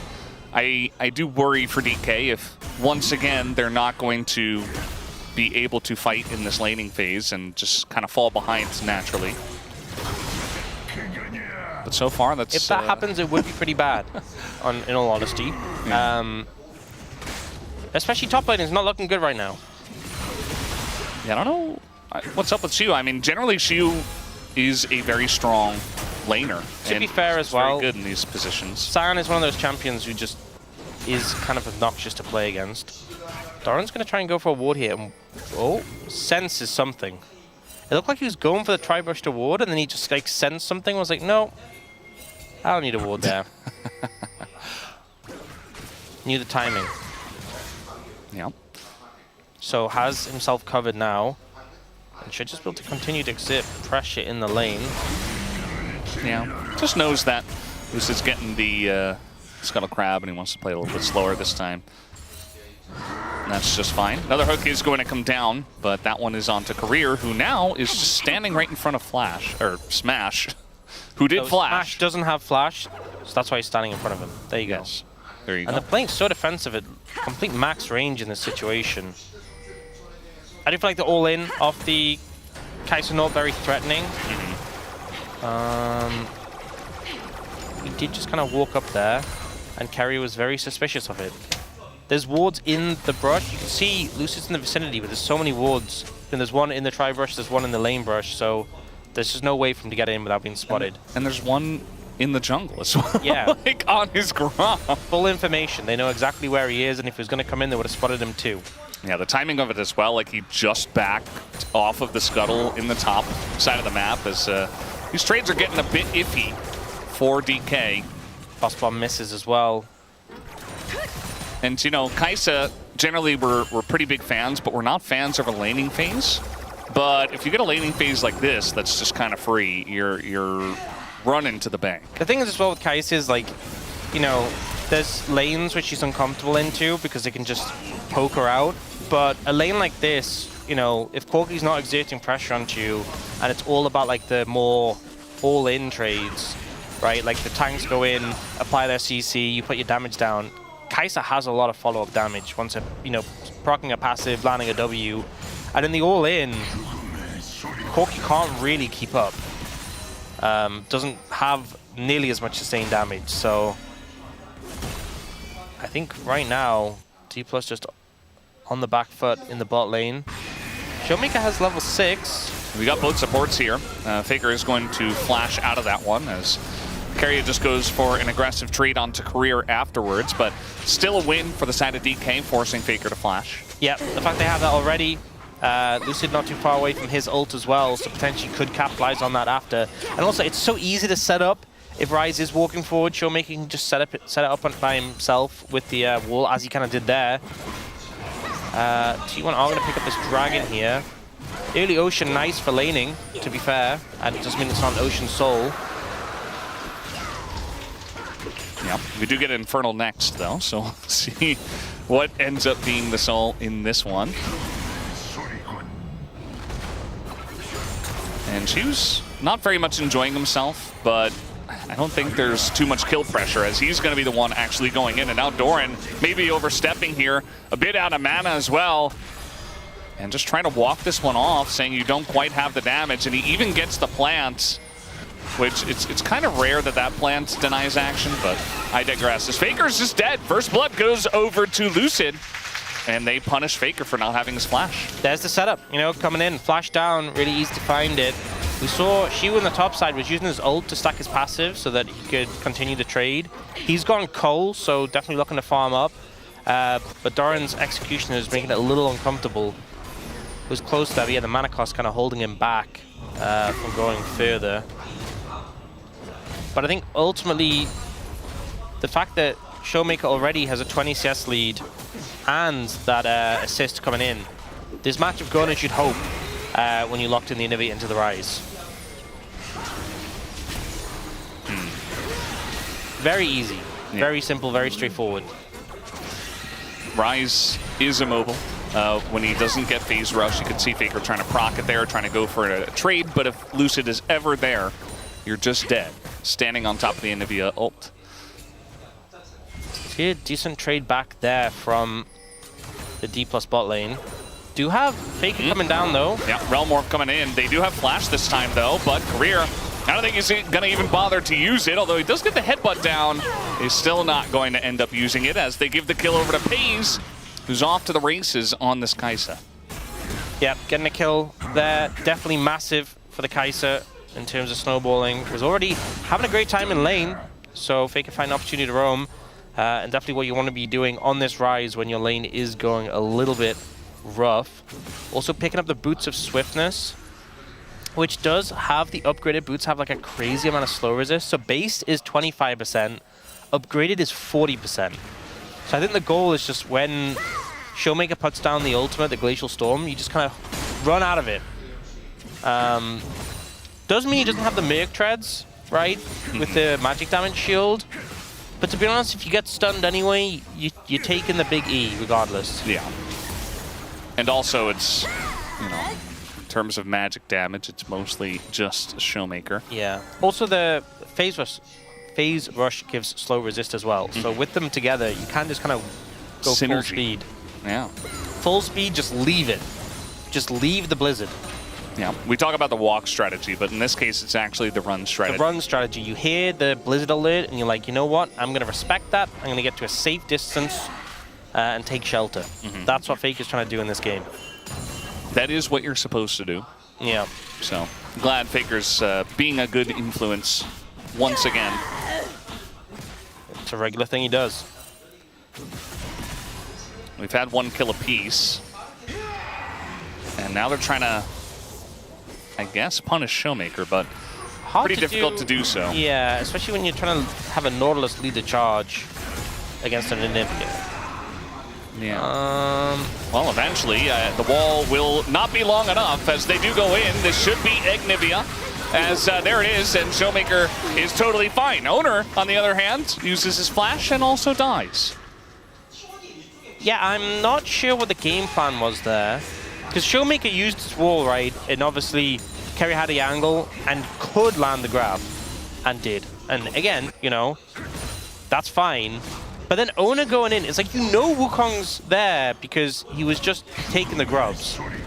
You're very aware of that situation. And he just like flashed under tower to proc the egg.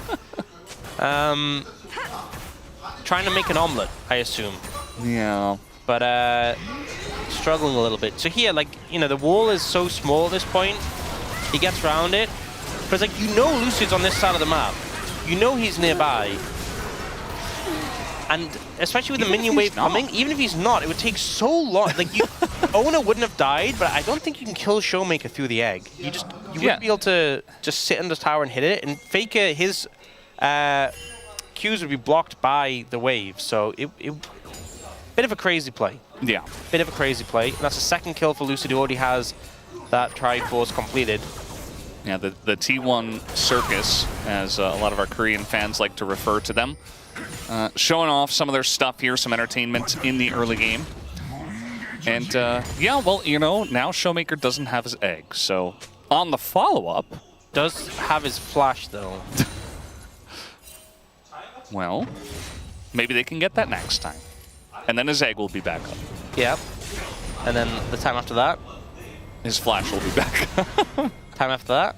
Egg is back up. Oh. Yeah. But then they're going to do it twice in a row very quickly, and actually his flash won't be up, but he's going to get a double kill under turret. Oh. So we're trying to Realm Warp out of the top lane. Or, yeah, just walk up there, I suppose, with a engage cone. Wow. Grim Deliverance coming on in, and Shiu is just tanky enough. Faker not really able to do enough damage. That did a pretty great job of clearing the wave, I'll be honest. So Shiu using the ability well to mitigate the dive. Big investment from Faker in terms of time there, but now he's staying around. Round 2. That's going to be the flash out of Shiu. But we still have Realm Warp because he didn't use it the last time around. But Shiu pretty mobile, able to get into the wave, as now we're looking at the bottom lane at 3v3. Faker does get the kill in the top lane. Owner going very deep to try to take out Smash, who has barrier, and just shakes it off. Lucid there on time once again. Yeah, good kind of play from D+ on the bot side. I do think Shiu horrendously overstayed after an initial strong play to save himself. But in the meantime, Showmaker is just... He's playing, it's not even really PvE, it's PvT. Yeah. Player vs tower. Protoss versus Terran. Yes. Shiu sticks around. Probably because he doesn't have TP and he's being very greedy. But yeah, you don't have the cooldowns to do this. And he ends up getting chased down. Does go on for a little bit longer than maybe they would have liked, and that gives a lot of time for Showmaker in the mid lane. But they go for this aggressive play. They can't target the Alistar because, you know, it's an Alistar of level 6. But it's a heavy committal, and Wukong is so strong right now. And Owner's like, well, I guess I have to go and continue on the Corki. But the Corki has barriers, so it's like, okay. I mean, Smash still had flash, by the way. Yeah. Pays held on to his ult because he just knew. Like, even if he does get the kill on the Smash, he just dies to lose it. So yeah. It's not worth it. And you know, Owner is a great Vi, but this does not feel good when you first pick the Vi, and then like your early rotation is this Rise, which obviously, you know, these are great picks for your mid jungle in Owner and Faker, and they just have not been working in this game so far. You know, Lucid and Showmaker having a great one on the Wukong Anivia. Trying to land this root here with Owner in the area, but again, it's Corki, and that's part of the reason why you do pick the Corki, to get away from stuff like that. From the collapse, we did see a bit of a lane swap right after the quest finished, so pretty cool timing here from T1 to just immediately force this lane swap. As now we're going to have the hook here onto Career, who is about half health, but now Career has to flash away, so Career will take that every day. Yeah, half your health bar or flash. I think you'd rather have the flash still available. Lucid now fishing. Carrier really wanted to take that control ward. You could see it. You could sense it, but no. Pull back away. Both top lanes on the bot side, but have their TPs available. Teams setting up for Herald, but I just think it's so hard for T1 to contest into this Anivia. If she's like set up in the area and gets, you know, her wall down, her ult, it's a problem. Yeah. We saw the counter pick of Anivia into Rise that was prepped here by Showmaker. We've seen that out of Chovy. And then T1 was like, what about if you countered every other champion on our team too? Yeah. You know, like, let's make it a little bit more difficult. Not just the Rise, but how about everybody? Yeah. I mean, if T1 do get ahead and they have a Vi in a good position with Flash and they have Kaisa who can ult over the top, sure. But they're not in that position, as this is one way as well to just hide on bush and get Showmaker down. Ignivia is back. But Pays is making his way up here. As Lucid's going to get there first, the exhaust is going to help out, and the Nautilus ult keeps all three of them around. And Pays flies in just to help out in the trade. And that's going to be 2 kills going the way of T1. Excellently played.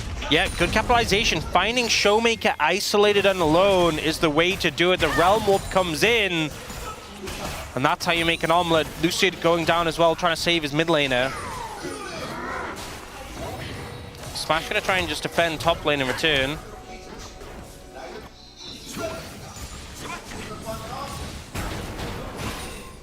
Get the Rift Herald off the back of this as well. Doran able to catch waves. Faker goes down bot. You can see the rotations coming in from T1. Now the gold's like dead even. Yeah. Yeah, Ona finding this big wraparound, just meaning there was no way to peel, disengage from the situation. Also, this is, so every other champion, I feel like does struggle into Anivia. But I do feel like Vi, I mean, it's not even Vi, it's also the Kai'Sa. But I feel like Vi, you can potentially find the angle to close the distance. And Kai'Sa, even though she's short range, if you get on top of the Anivia, the Kai'Sa can be there, right? You know, if it was something like a Lucian would just have a nightmare time. Yeah. But a Kai'Sa can follow up and close the distance, but it takes creative angles from T1. You have to find angles like that. So that was a good move from T1. And again, it's not impossible for T1 to play this composition. It is just hard. The burden is on them to outplay D+. If things play out in an ordinary way, if we just play out front to back, D+ are going to be very happy. But now, gold's about even. Dragon is up and available, and there's a Cloud Soul, which has a tremendous amount of value in this game, which is so heavily gated around, you know, placing terrain, placing down slows, placing down movement speed. Yeah, it's going to be pretty huge. And this time, both teams have one Dragon. The gold is exactly even here, 17 minutes in. So should get some pretty entertaining fights here for these Drakes that both teams should be prioritizing. Speaking of which, DK trying to get on top of the first one, but they end up rotating towards mid with the Rift Herald coming down. Keria is just going to go in the Rift Herald over the wall. So that's some nice tech he got there. The flash over the Anivia wall from Owner to get on top of Showmaker. Maybe a little bit too aggressive, but now Doran is here, and Pays flies into the backline. Lucid is just down as Doran gets in there with his ult and stuns the two of them up. And T1, they force the fight, and it works excellently for them. Smash has to flash away, but he can't get away from this rise as it's a full ace. It's a 5-for-0 ace for T1, 17 minutes in. Just beautiful execution from T1, doing everything they need to make this fight work. And D+ are just left floundering when it comes to the 5v5. To get a clean ace at this point of the game, pick up that Dragon as well.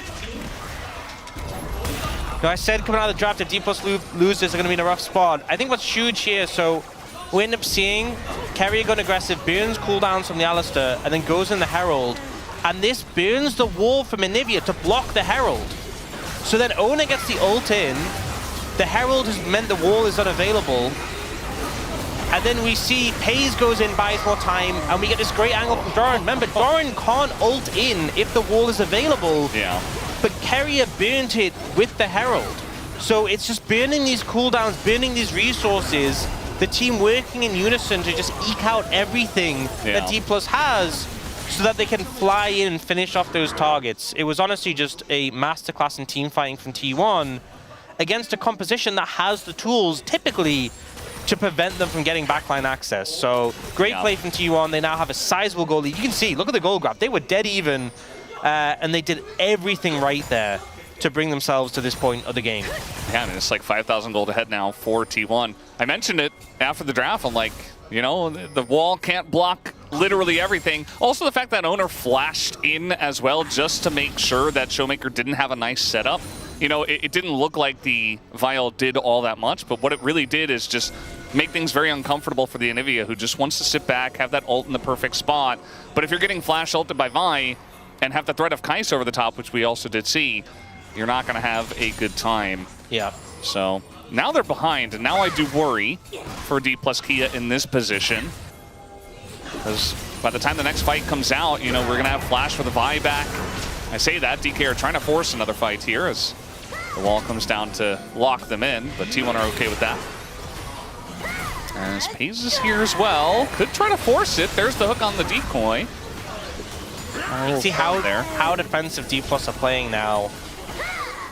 Really know that they're on the back foot and just trying to disengage from every situation. And they have to. What's really uncomfortable as well is Smash is just approaching his 2-item spike. He still doesn't have his Manamune stacked up, so even though he technically has 2 items, it's not real 2 items. And Pays has just finished his Dusk and Dawn.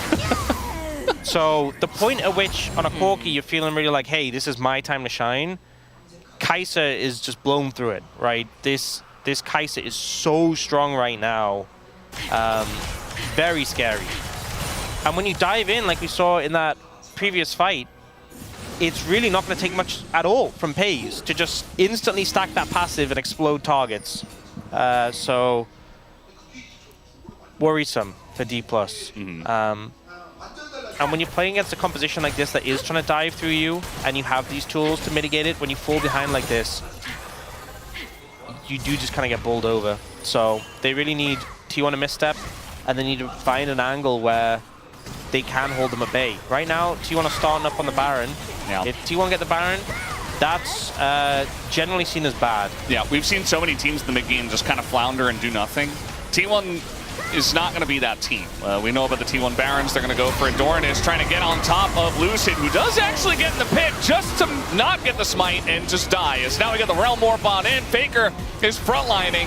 And Showmaker again, you know, he puts the wall down, gets flashed over. There's no setup here for DK, and they're just being run around the rift as this should be Smash going down on top of it all. Faker picks up another one. And she was just over here in mid lane trying to run away. And eventually he's going to be going down. It's just kind of a disaster of a game at this point, as T1 has run away with this one in a big way after that last team fight, and they followed up with yet another one. The level of coordination T1 are showing right now, just leagues above, right? Doran, he's on the duty to sort of zone away. Lucid is so cautious about getting over the wall. Doran flashes, ults him, and it puts the pressure on Lucid. Not able to get over I'm not sure if he got over in time or not, but not able to get the smite. And then here, they're just chasing through on them. You know, Korea goes down, Faker's flashing after Showmaker, Smash goes down. It just feels like T1 are playing right now at a level leagues above D+. And I'm worried if D+ are going to find their legs in this game or this series, to be honest. This game feels, I think, over at this point. Yeah, I said at the top of the show as well that like T1's number 2 and DK are number 3. You know, if we look at the standings right now, in the LCK Cup, but T1 and Gen G are very much like a whole tier above D plus Kia, it does feel like right now, just based on the games we've seen. And I think we're seeing a little bit of that here as well. Owner is going to have to flash away.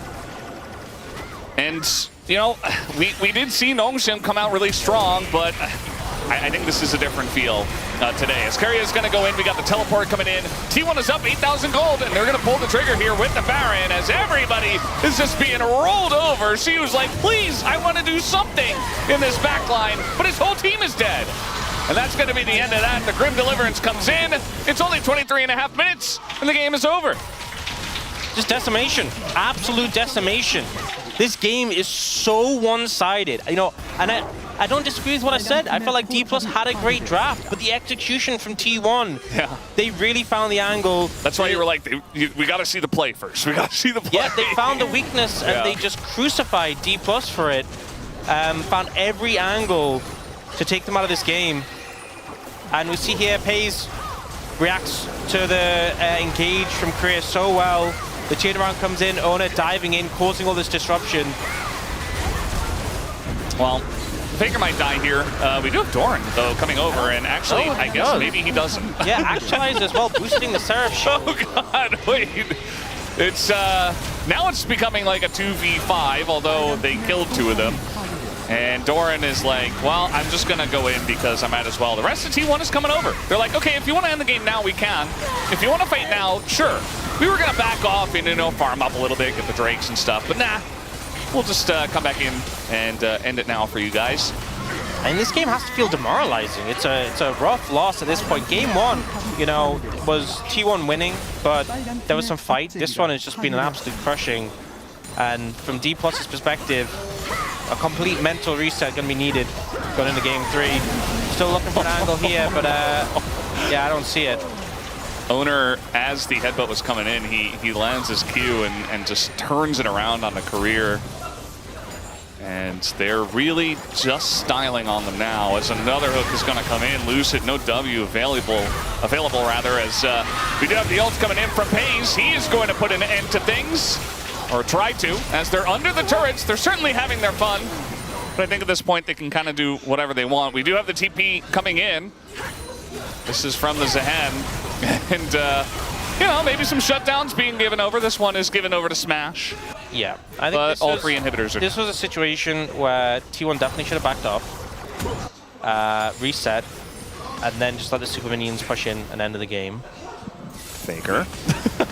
But I think this was also an example where T1 were like, let's just go to game 3. Yeah. So I thought DK were saying the same thing, but they held on to their base. Not ready to go to game 3 yet, it seems. A little bit more time to holding out. We'll see T1 respawning. KDA's dampened a little bit. But with triple super minions coming in. Okay. Nice. got the red buff. Yeah. Well, we take those, you know. See, the biggest gold lead is actually in the jungle. It's not where I would have expected it. Could be potentially because we did have some big shutdowns going over. One of them did go over to Smash. Definitely a factor. Yeah. Yeah, also Smash has a ton of farm. So... The comeback? Yeah, they now have triple super minions coming into the base. And this time T1 have spent their gold and have full HP. So... We'll see. IE picked up for Smash. They have one Nexus Tower. Well, Doran's taking some damage. And the Nexus Tower is under siege. Owner threatening a dive, but doesn't have to. Doran eventually will take critical damage if he keeps just eating ult damage. But for T1, they don't have to overstep. They're going to play it slowly from here. I say that, they immediately just dive the turret, might as well. They get into that backline onto Showmaker, who is not having a very fun time, as he finally does go down, but so will Pays. But nobody has a number on Faker here. Xiu trying desperately, and so does Smash, but just runs straight into the rest of T1, and eventually just dies. As Faker also will. And Xiu getting low as well, but not dying. Finally does go down. Owner takes him out.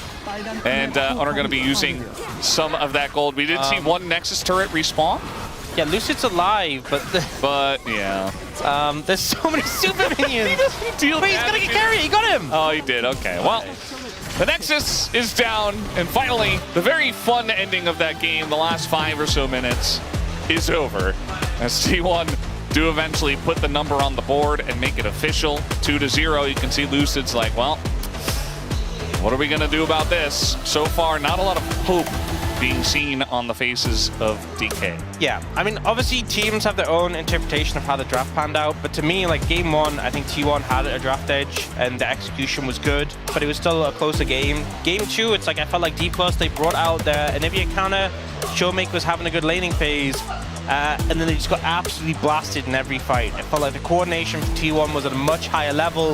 It felt like the execution, this was T1 showing just an insane level of form, and I think it's so hard to bounce back from a loss like this. So D+, 1 game away from losing this series. They almost had 3 people above 1 KDPM, including Owner on Phi. So. Yeah, this was just this was absolute decimation. Yeah, this is a tricky one.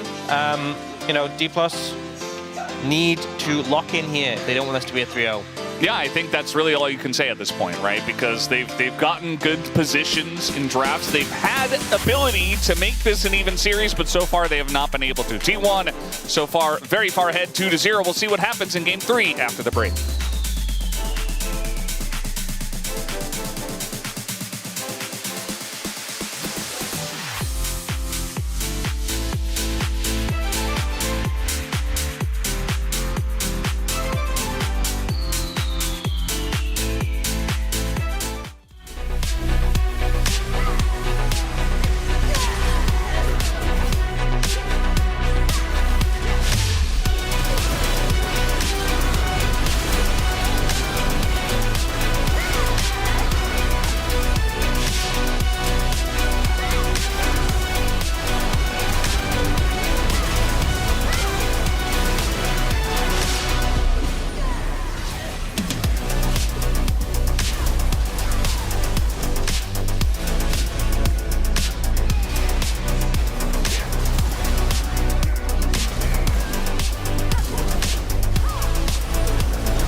해봐.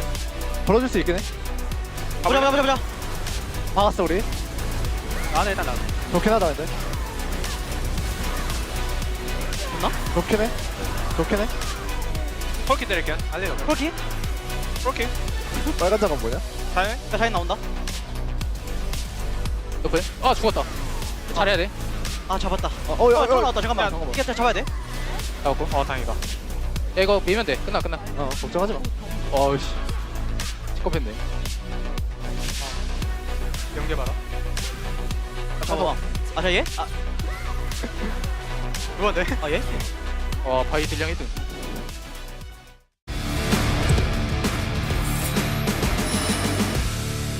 오늘 준비된 경기는 그 T1과 KT의 경기가 여러분들을 기다리고 있습니다. 전통과 역사를 자랑하는 통신사 매치인데다가 심지어 작년 월드 결승전 리매치. 지금부터 만나보시죠. 탑갱 보고 싶고. 서버씨 아들만도 해? 세주 집 갔다가 돌고 천천히 올 거야. 가볼 수 있어? 갈게. 나 2대. 오케이 이거. 평타만 쳐계줘. 와 쌍풀 빠졌다. 미드 라인 들어온다 이거. 아칼리 라인 먹으러 가야 돼. 미드 갱 볼 수 있고. 미드 간다 세주 미드. 봤어. 뭐 스킬 빠져야 볼 수 있어. 큐는 빠졌어? 파워대 보자. 자. 나 죽긴 했다 이거. 시간 끄자 줄게. 나 킬 주면 좋겠다. 잡아. 한 잡아. 오케이. 유나라 집 가면 이번에 타워 한번 잡을게. 야 바텀 친다 얘네 타워. 나 와도. 빨리 가는 거 보이는 중. 야 이거 보자. 어봐. 괜찮은데? 나 괜찮긴 이거 뺀 쪽으로 보자. 빼. 일단 아펠리우스 쪽으로 슬로우 걸어놓게. 궁 체크. 뒤에 둘 다 노플. 궁 다 있어. 룰루 노플. 걔 노플. 잠깐만. 나 힐 줄게. 됐다. 궁을 못 눌렀다. 나쁘지 않긴.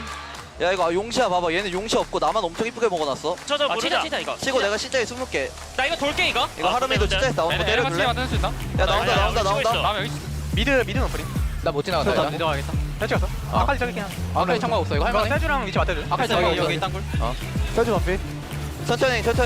나 앞에 볼게. 앞에. 앞에 로플. 야 죽긴 했다. 딜라인 별로. 야 우리 다 죽었어 일단. 얘들아 쭉 봐야 될 듯? 빼야 될까? 빼. 로봇 뺏긴 했는데. 얘들 에네턴이다 이제. 빠졌어. 역바 생각해야 돼. 역바. 우찬이랑 나랑 바로만 막자. 바로 총 되나 이거? 나 되긴 하는데 이거 쇼부각 봐보자. 야 밑에 탈탔다. 이거 조심해. 얘네 칠라는 것 같아. 나 이거 차례 문 쳐볼게. 주워 보고 싶었는데. 나 자리 너무 좋아 이거. 다시 가죠. 걸 생각할게. 아칼리 뒤에 두고 나 본대로 나갈게. 본대로. 나 간죠. 이거 치다가 걸 생각해야 될 것 같아. 일단 쳐봐. 너무 위치 부리긴 하다. 이거 위로 끄면서 하자. 위로 끄면서. 야 이제 걸게. 야 자인. 아지를 묶었다 아지를. 야 자인. 자인부터 봐. 자인. 뒤에 위에 봐야 돼. 땀 천천히 볼만한데. 위에 앉아. 야 이게 또 앞에 로플. 천천히. 기다려봐. 먼저 들어가 줄래? 자인. 봤어. 야 앞에 봐. 천천히 빨리 좀 와. 나 이사 쪽. 잡고 바로. 나이스! 다 높을 때 얘네가 타워 치러 올 때 싸움이 제일 좋지 그때 않을까? 보고 그냥 아닌 애 되면은 사용 저거 장로 때 봐도 돼. 이거 시야 넣어놓고 장로 스마싸움 하지 말자. 야 스마싸움은 진짜 절대 하지 말자. 밖에 안 되지 이거. 이거 될 것 같은데? 빡대 해야 될 것 같은데 이거. 그냥 강타 싸움 해볼게. 바뀌었어 일단. 나 이거 선택로 볼게 이거. 나 크게 돌게. 뒤에 나 넥사이 테일 나 마텔. 포지션 잡아야 돼 포지션. 야 돌게 기다려. 렉사이랑 위치 치봐. 야 장로. 위치 봐. 치지마 너. 앞에 컴퓨터 앞에 맞고. 야 문도. 야 앞에 들어와줘. 야 앞에. 야 아지르. 형 장로 들어봐. 아래는 안 좋아. 나 죽었어 일단. 못 먹었다. 천천히 봐. 위에는 괜찮아. 위에 좋아. 앞에 봐줘. 위에 좋아. 유나 잡긴 했어 이거. 이게 뭔데? 내가 앞에 잡을게. 야 이거 질박좀 맞아. 나 안 돼. 이거 라인 죽으면 끝난다. 집방에서 집 시간 많아. 얘기하네? 아칼리 싹 다 노플인데 얘네? 이게 맞아. 바로 할 건가? 할 거야. 나갈만 할 것 같은데 이번. 이거 얘네 미드로 나오려니까 나 자인 한번 보고 올게 얘들아. 이거 보는 거 어때? 나 이거 타고 넘어갈게. 이거 보자. 야 이거 볼게 우리. 아갈 바텀인데. 바텀이다 아칼리 가서. 나 바텀 태볼게. 이래볼게. 나 안 죽긴 해. 나 살기만 할게. 나 좀만 봐줘. 형 나 빼고 싶어. 좀만 봐줘. 나 풀자. 아칼리 거의 잡았어 이거. 아칼리 잡았어. 이겼어. 아 장로 있긴 한데. 근데 그냥 줄 생각하고 막을래? 나 화면포 되긴 하는데. 얘들아 그냥 우리 자신 있게 다이브 할 생각하면 될 것 같아. 다이브 하자 이번에. 야 이거 장로 있을 때 걸고 싶네. 볼 거는 보여. 볼 거는 볼게 내가. 계속 세주랑 직선만 세주면 될 거야. 내가 말했어. 이번에 하고 싶어. 야 이제 야 천천히 보자. 볼게. 야 좋아. 사이즈. 빼면서 빼면서. 백사이. 야, 볼만한데 천천히. 가자. 야, 먼저 너플. 야, 나 앞에 좀 지를게. 앞에. 앞에.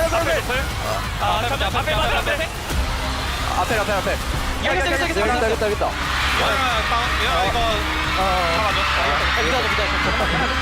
밸류 봐라 이거. 차인지 막아줘.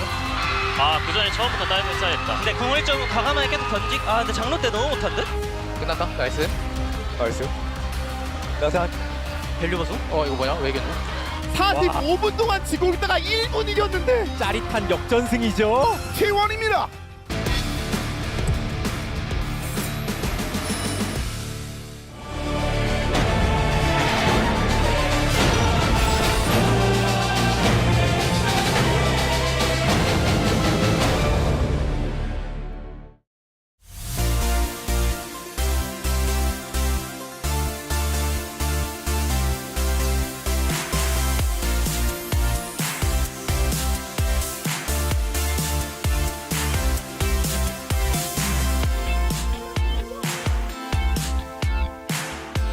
The world champs are in world champs form, and last I checked, it's January. It is 2-0 T1 over D plus Kia.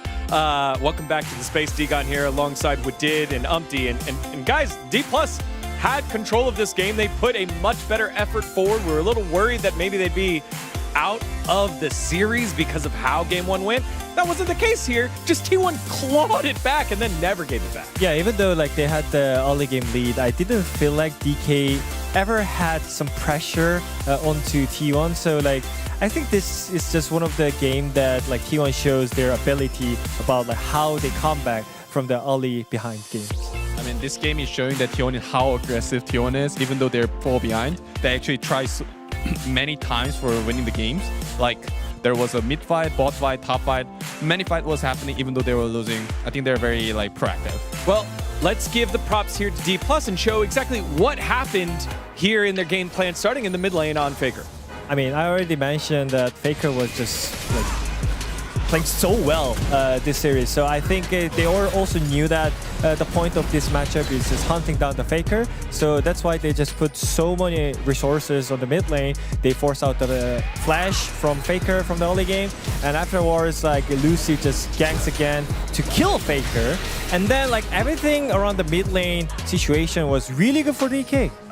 Yeah, I think it was actually good ganks to Faker, and then this one was quite overforced by T1. I think they were just wanted to look at proactively, and then what about pokings, but they actually tried to kill him, so it actually go to the bad result. But I think still, DK was actually having a good early game because of these plays. Yeah, I mean, basically, like they really wanted to put some more pressure on the mid lane because they got the counter pick on the mid lane, and also they had the better skirmishes. So I think it was really great game plan. I mean, I was expecting him to just fall off, but after that, even though like Faker got hunted, Faker did so many things around the map. So like I was feeling like maybe they can just come back because like even though Faker was one level behind, he ganked bot lane, he ganked top lane. Yeah, I mean that's the feeling from like that you can feel it from T1. And I think this next set of plays is exactly why you love watching T1. It's the ingenuity with their champions on how to get back in the game, despite everything we showed earlier. So at the early, if you think about it, like the Ryze tried to kill top giant, they lost. They lost at the bot side. I think they failed more, but they're actually not like stopping being aggressive. They're just keep being proactive. Yeah. And then even this play, I think it should be losing as a 3v3. So they are using the Kai'Sa's specialty. So Kai'Sa is just running through the top, just keeps up the mid wave and try to play proactive with teammates. They just know when to all in at the right moment. I mean, this is the moment where Faker already spent so much time on their side lanes. So being able to give some resources for the side laners, and also on top of that, like they always look for the windows, just like this. I think this fight could be like just so one-sided for DK because they were really early in the game, but they just didn't expect the sneak attack from Honor right there. Yeah, and you wonder how much of that is the jungler saying, hey, I'm going to wait here for 30 seconds, something will happen, or how much of that is Faker saying, hey, Paze, get over here. Hey, Owner, stay in that bush. We're going to go in a wave, trust me. And then it comes to fruition. They do this time and time again. And once they get this lead, it leads to a play like this where D+ now under pressure make a mistake, and then Doran's able to come in and set up the rest of the fight. I mean, here I just felt really bad about like how they control the zone from DK, because they got the control. They got the control wires down there, but they're just giving up space so freely, like into T1. Like Kaisa just walking into Corki and Alista, just like that. That should not happen. So like, whenever DK falls down from the early game, I feel like they're just giving up, you know, like there's so much pressure, like you can do much more, but I feel like it's just a mental block against T1. Maybe they're just confused a little bit. This is our zone, they're coming in, Vi is coming in alone, he cannot kill anyone, but he's coming in. We can win this fight, right? But they're just a little bit confused, I think. All right, well, D+ Kia, dazed and confused, but need to find an answer here. Otherwise, it's going to be another sweep here for T1. It's 2-0. Let's send it on over to the casters for game number 3.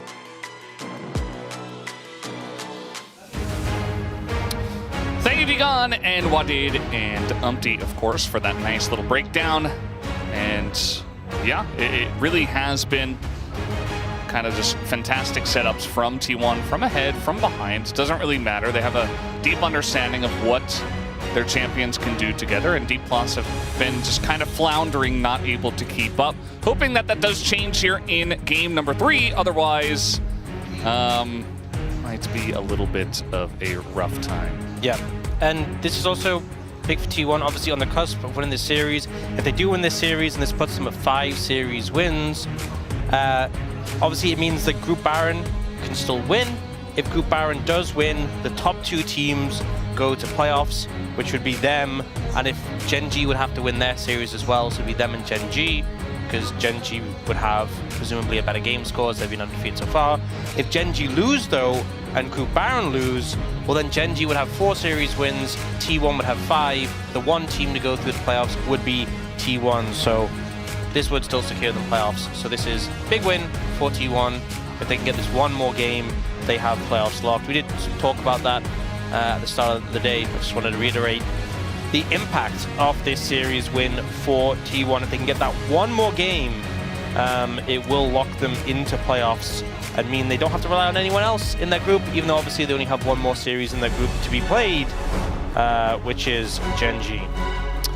Yeah, it makes sense. I think if you go 5-0 in a small tournament format like this, you should be making it into playoffs, and that they will, if they do get that scoreline, as you did mention. So we are going to see second pick selected here once again by D+ Kia, hoping that that counter pick can help them out, but it is going to give first pick over to T1 again. Last time they picked Vi first, a lot of stuff is gone. You know, the Rise, the Vi, the Rumble, all taken away.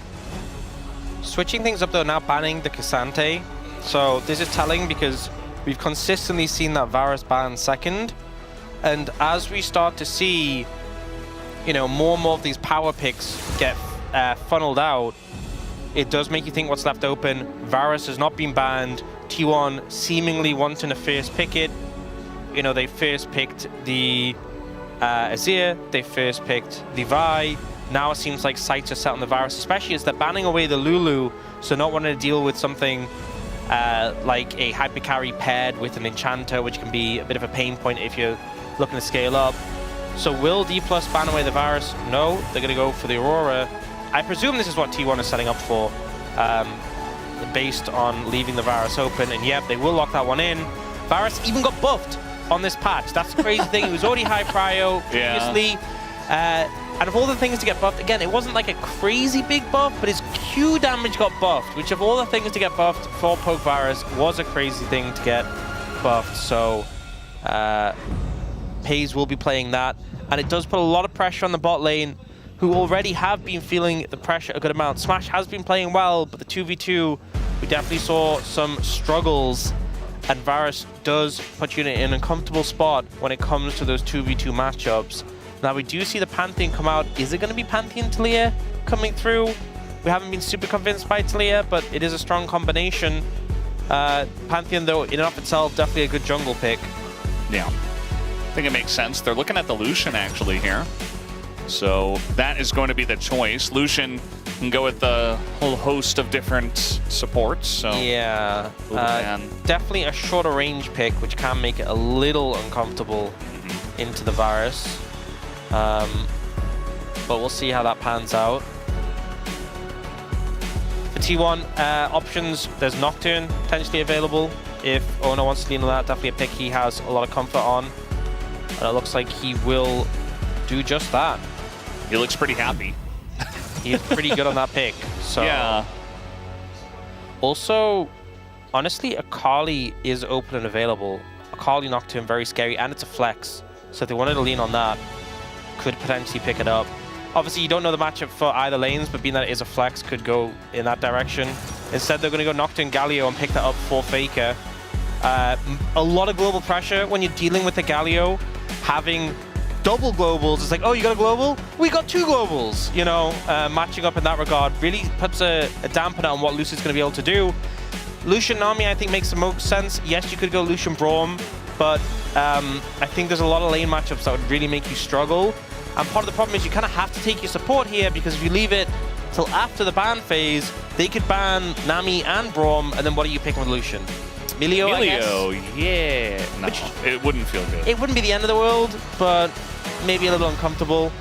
Or maybe they ban like Nami Milio, and then you're forced into Braum in a matchup which you don't feel good in, because there's a ranged champion who just bullies you out. So they're going for the Nami here. They want to make sure they have a good laning phase, as good as you can have, into a poke Varus, and Nami obviously gives the sustain to mitigate that. And now we'll see what D+ are going to ban out in this situation. Going to get rid of the Blitzcrank, scared of Carrier just deleting the Nami off the Rift. Yeah, I mean, I think that's fine. Varus Blitz isn't the most common duo you ever see, but Blitz does get picked in situations like this against Enchanters. TF going to be banned away from Showmaker, so they don't want to have him having a lot of global presence to counter the global presence of T1. Yep, I think it makes sense, especially a pick Showmaker's extremely proficient on, and can have a lot of control in a game like this.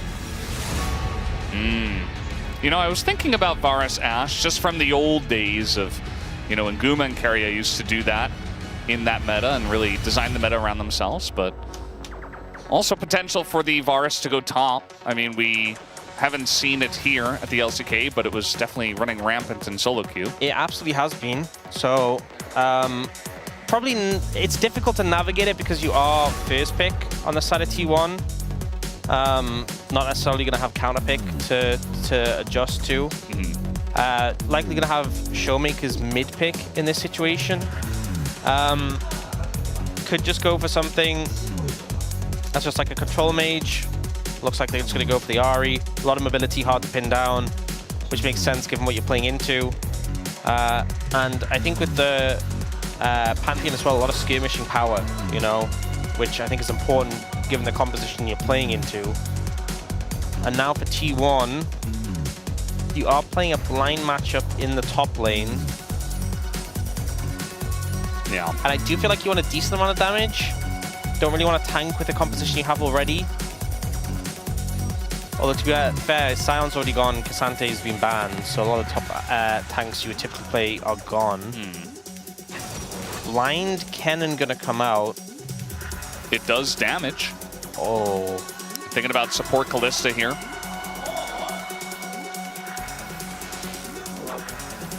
He's played it before.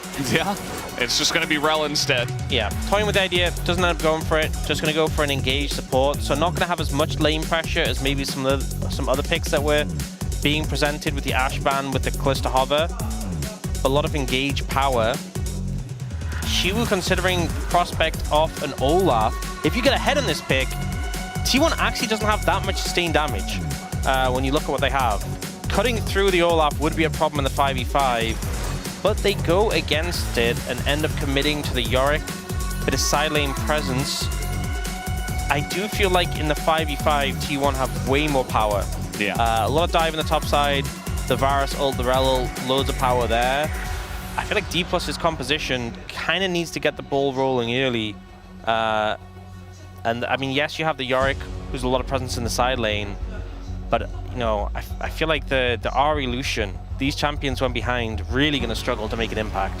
They don't do a whole lot, especially up against something like a Galio. You know, this isn't BDD pulling out Ari into the Yone of Scout and, you know, 1v1ing the matchup and getting solo kills and taking over the map. As we saw in Game 3 yesterday, this is definitely going to be a different vibe of Ari.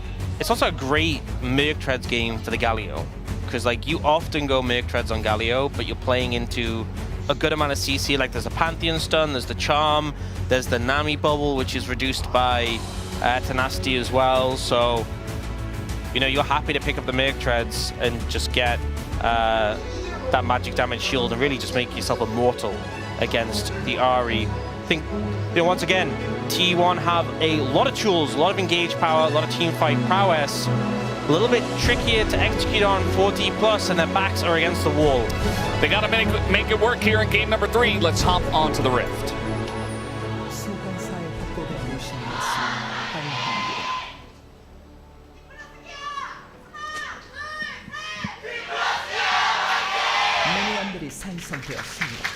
All right, the D+ fans desperate for a victory and a hope of a comeback as we're hanging out in the top lane. Don't see a lot of level 1 shenanigans nowadays, but that's going to make you not very happy. Does he have to TP back? No, he's going to stay. Yeah. Oh. So that's one of the options, but none of the options felt good. Yeah. Well, range tops. How do we feel about them? I like them. What? Yeah. I don't play top lane, so... Oh, okay. That explains everything. I don't... You know, I don't play that much top lane, but I empathize for the people who play top lane. I just think it provides more fun gameplay. You think playing into a range top? Not playing into it. Watching. Oh. Yeah. Like for us, to cast it, I think it's more interesting to get a range top than like, I don't know, Cassante versus Yorick. I like seeing the top laners clash and just farming grass stacks. Yeah, I think you only care about the stacks, actually. Okay, I'm a bit of a fiend for the stacks. I'll admit it. Okay, I have a that's problem. really the only angle. Anything that has stacks, I like to see the number go up. Mm-hmm. Okay? It's a bit of an obsession. I wonder where that came from. Yeah. We'll never know. We'll never know. But yeah, it is fun to see the number go up. We are not going to see all too much of it in this game. Yeah, we actually don't have any grasp in this game. Yeah. What a tragedy. We don't have... We do have one of my favorite things to mention, Ultima Hunter, way on the Nocturne. Yeah. So I can bring it up whenever he gets an assist to kill. That's good. That is a number. Yeah. That can potentially go up. Yeah, reduce cooldown the ultimate. Which you'll definitely be pressing off cooldown. Anyway. Better to have it available as often as possible. So bot lane matchup not going so well. You know, obviously the Varus has a lot of pressure, but generally it's when you've got a few points in your queue, when you can kind of outpoke at a distance, but also the support matchup is more the differentiator in this one. Because you have this Rel into Nami, because you have Lucian Nami specifically into Varus Rel, you are on the back foot. So D+ have enabled themselves to be able to have a good time here. Now Lucid is looking for a potential dive.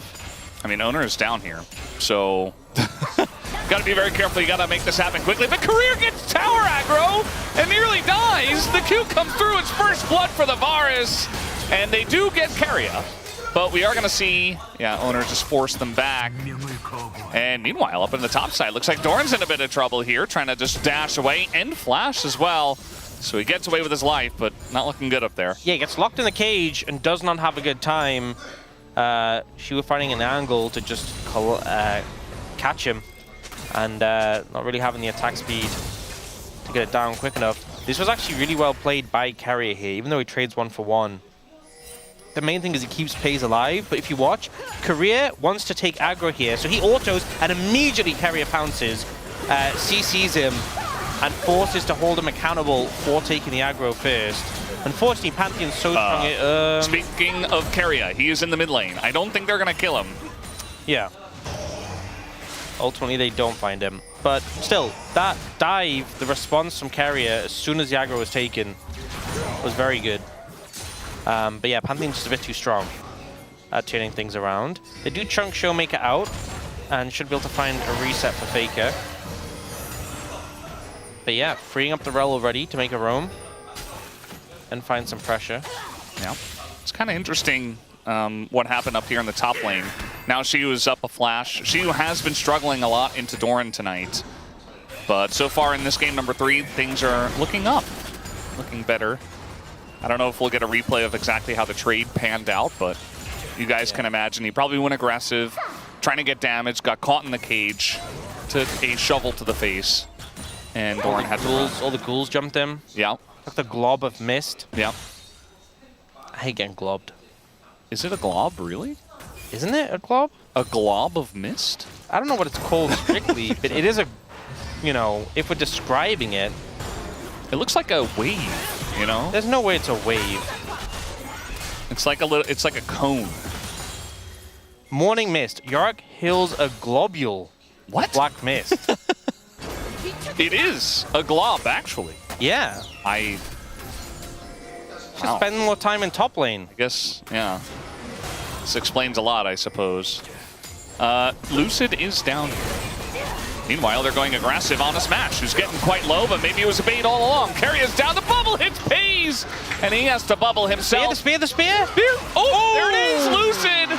Says, I'm here to play now. Snipes him with it. And you know, I had a lot of praise before for Carrier for finding the angle under the tower, for punishing the dive. This was just him going aggressive when didn't have the backing to do so, and both of them pay for it. So a big point of pressure for D+. You know, 2-0-1 for Lucid on the Pantheon. The bot lane going super well for D+. This is a great start for D+, when they desperately needed it. We'll see here, so like Smash, trying to get a Crystalline Overgrowth proc on the tower, steps up, but they just don't quite have the burst to take him down. And again, Pantheon does so much damage this early, has the Tychos busting on him, stacks up the spear, snipes out the Varus. And that's how the play went. So Owen finally has his ult available and can actually contribute. Yeah, maybe he is a champion now. We'll have to wait and see how the first Paranoia does go. In terms of places you want to gank, I mean, you've got Galio in the mid lane, but it's against an Ahri, so you really have to have the timing down. You see there's a deep ward that spots owners, so they know he's level 6. Bot lane can be good, but Career is about to get his flash back. So Bot's probably the best. Yeah. I mean, they should know he's down here. Instead, they're just going to try to clear a ward in the river and pay for it. I really don't know why they did that. Doran now doesn't have his flash, but yeah, gets aggroed. That's called a matter of having good flash timings. You know, we were talking about how Career was about to have his flash back. They knew that. They were aware. Well, now we've got Lucid. He is quite fed. Showmaker's coming over here, but Faker is TPing in. And first roam from the bottom lane comes from the team who has 2 bottom laners. So they are going to win this trade. Not very surprising. I just feel like DK opting for a couple of plays that they were never going to win. This one they kind of got caught in the river, as now Smash says, I can take them. Yeah, it's just, that's some good ult damage, but it's just not really going to amount to much. You know, the cover's there. And it just feels kind of frustrating because this game was going so well for D+, and you want to say all these nice things, and then immediately it backfires. And the mistake from Career is not a major one, right? But you're playing a bit too aggressive without flash on a Nami. You're walking through the river on this aggressive path. It's free, right? You know Nocturne's going to be about 6. But then here, Lucian's like, hey, I'm strong. I'm fed. I'm Pantheon. It's like you don't have the support here right now, right? You know you've just lost your Nami, right? You're thinking, oh, well, Galio's respawning, but it's like, because the bot lane's there, like, how are you going to get out again as a Pantheon? Right, you don't have the summoner available, and it's just like, okay, well now what was just one pick has turned into even more. They are looking for the dragon here. Yeah, speaking of which, this snowball might get out of control very quickly unless DK can win this one. But you can see the T1, you know, they could have maybe tried to finish off that Drake, but they don't overpress it. They say, okay, we stop them from the Drake. I think, but that's good enough. That's the key difference. It's knowing the limits, and I think it's something that D+ need to brush up on very quickly. Like in this game right here. Otherwise, Yes, yes. they probably just lose. Yes, I think learning as they go. Faker has got those Merc Treads. Hasn't got the upgraded ones yet, but this matchup unlikely to amount to much for Showmaker in terms of pressure. Faker's definitely one of the Gallios that actually builds a good amount of AP outside of the Merc Treads, which there's no AP boots, but yeah, he's definitely one of the more aggressive ones. As now Carrier looking to turn around this play as the chains do come down, and guess who's back? Back again, it's Owner in the bottom lane, flashes the bubble, takes down Smash. They get the flash out of Career as well as the heal, and another stack for Owner. Yep, so easy to do, and this is how you should be playing. You have Nocturne, the bot lane's easy to set up. I think he's okay. Actually, he might even kill it. Yeah, he's just going to kill Career. Baited, I suppose. We'll give it to him, you know. Has the barrier in the bag, turns around, finds the Nami as well, and now you have a 4-1 Varus. I want to remind you, they were winning bot lane. D+. They were crushing. D+ were winning bot lane. How quickly that has turned around. Uh-oh. Well, Lucid does have his flash. He might have to use it here. As the flash comes in from Faker first, as he does put up the shield, gets feared, and now is going to flash over the wall. As Showmaker does come over to try to help out. The charm does hit onto Carrier. There's a very nice bubble going to catch too. And Showmaker trying to keep them around, but he doesn't have his charm. As now Pantheon's joining out, and they turned on him. And Faker says, I will take that 1-for-1 every day of the week. Oh man, the ult from Lucid, just doesn't even trade. It looks like T1 finally. They overstep. This is a chance for D+ to punish. And you're like, hey, D+ gonna get some momentum back in the game. And then Lucid flies in and it's a 1-for-1. It's like, well... Gunblade finish. Doran wants the aggressive trade, even with the Maiden up here. The cage is there, but the shovel gonna help out. Flashes for both. As Doran, couple... She was healing quite a lot, but now he's kind of on the opposite side. The Q does miss. The Shuriken is not there, and now Doran is taking way too much damage. And Xiu just survives through it all and takes the kill. Yeah, just a step too far. You know, the healing that was coming in from Xiu, the constant damage that was coming through from various sources, trickling Doran down, and I think it was one of those plays where it's like, you've already gone a step too far, you're a bit too deep, no way getting out now. Some answers back from D+, but still, game not as good a position as we obviously started off. This is just Nocturne in a nutshell. When you have a bot lane with so much setup, I will say that the ult from Korea here ends up disrupting quite well, knocking the piercing arrow, disrupting it from Pays. Then this just baited by the barrier. Yeah. Pays said one thing there. He popped the for the triple tonic, the adaptive force potion, which gives so much extra. It's like 30 adaptive force, so that's a lot. Yeah. I think even if that Shuriken lands, I don't think Doran wins this trade. Like, I think Xiu would have gotten low, it would have looked closer, but I think he's still... I think Doran still dies, so yeah. I don't really know. Bit of limit testing from Doran. He found the limit. He wants to be relevant in this game. Yeah. It's like the bottom lane is having all the fun. I want to do something. Faker, on the other hand, has purely accepted his fate in the mid lane. He has picked Galio, and he's clearing waves, and that's it. Yeah. Had some moments where he was going in with taunts onto Lucid and stuff, but that's about it. And guess who's in the bottom lane once again? It is Owner. We do have Essence Reaver on Smash and Mandate on Korea on the Nami, so... Don't forget the Scout Slingshot. That item just... there are some items in this game that you see them and you're like, okay, that's an item. That's damage, right? Yeah. You know, like Ghostblade. That item looks intimidating. Yeah. Actually, I mean, I say that on some champions, I'm like, oh, right? On an Assassin, Sundered like, Sky. yeah. Sundered Sky, that's a good looking item. Scout Slingshot, whenever I see that item, I'm like, oh. Wow. It just What does that even do? Okay, this time the Gunblade and no cage, so maybe Xiu, yeah, he's gonna get stunned up, and I think he's got it here. Nope, one more auto, and there it is. Doran. Redemption. Extends it and picks up the kill. Not Redemption the item, but like Redemption from his previous attempt, yeah. He had Gunblade, not Redemption. That was, yeah. Yeah. Thanks for the clarification. Yeah, Scout Slingshot just looks so useless. unintimidating. I mean, it doesn't feel like it does a whole lot anyway, as Career's just dead. Trying to trade here once again, getting baited into it. You know, they have Lucid, and they say, maybe we can take this. Well, your Nami's not going to survive. And that's the issue. There was a Nami in that? I didn't... Well, that's the thing. I didn't see any Nami, Yeah. you know.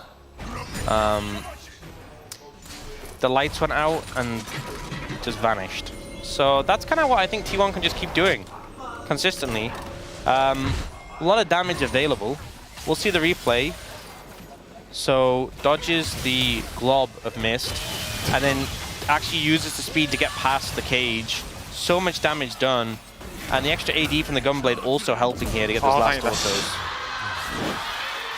It kind of sounded like he cursed there at the end, but oh, he said thank God. Okay, but yeah, you can tell that he was feeling it after getting solo killed. Yeah. So yeah, at least he's able to get redemption, not the item. Yeah, redemption cannon would be a bit of a weird one. Yeah. I'm glad you cleared that up for us, Stan. And now we have some pressure on the Rift Herald. Top laners have moved down to the bottom side. But no big moves towards it just yet. Figure has gone the Rocket Belt. But you know, I think that's completely fair. I think there's not a ton of damage on the other side. I also think like as much as there's places where like the Bruiser build's good, I think you can just go like the Rocket Belt, high damage, Galio, fly in, and just explode people.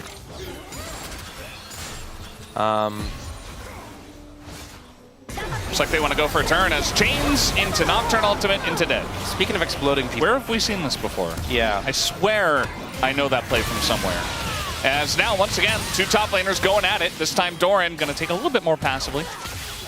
Yeah, kind of a more defensive ult there, so forces Shu away, but not really able to chase for the kill with a Maiden right on top of him.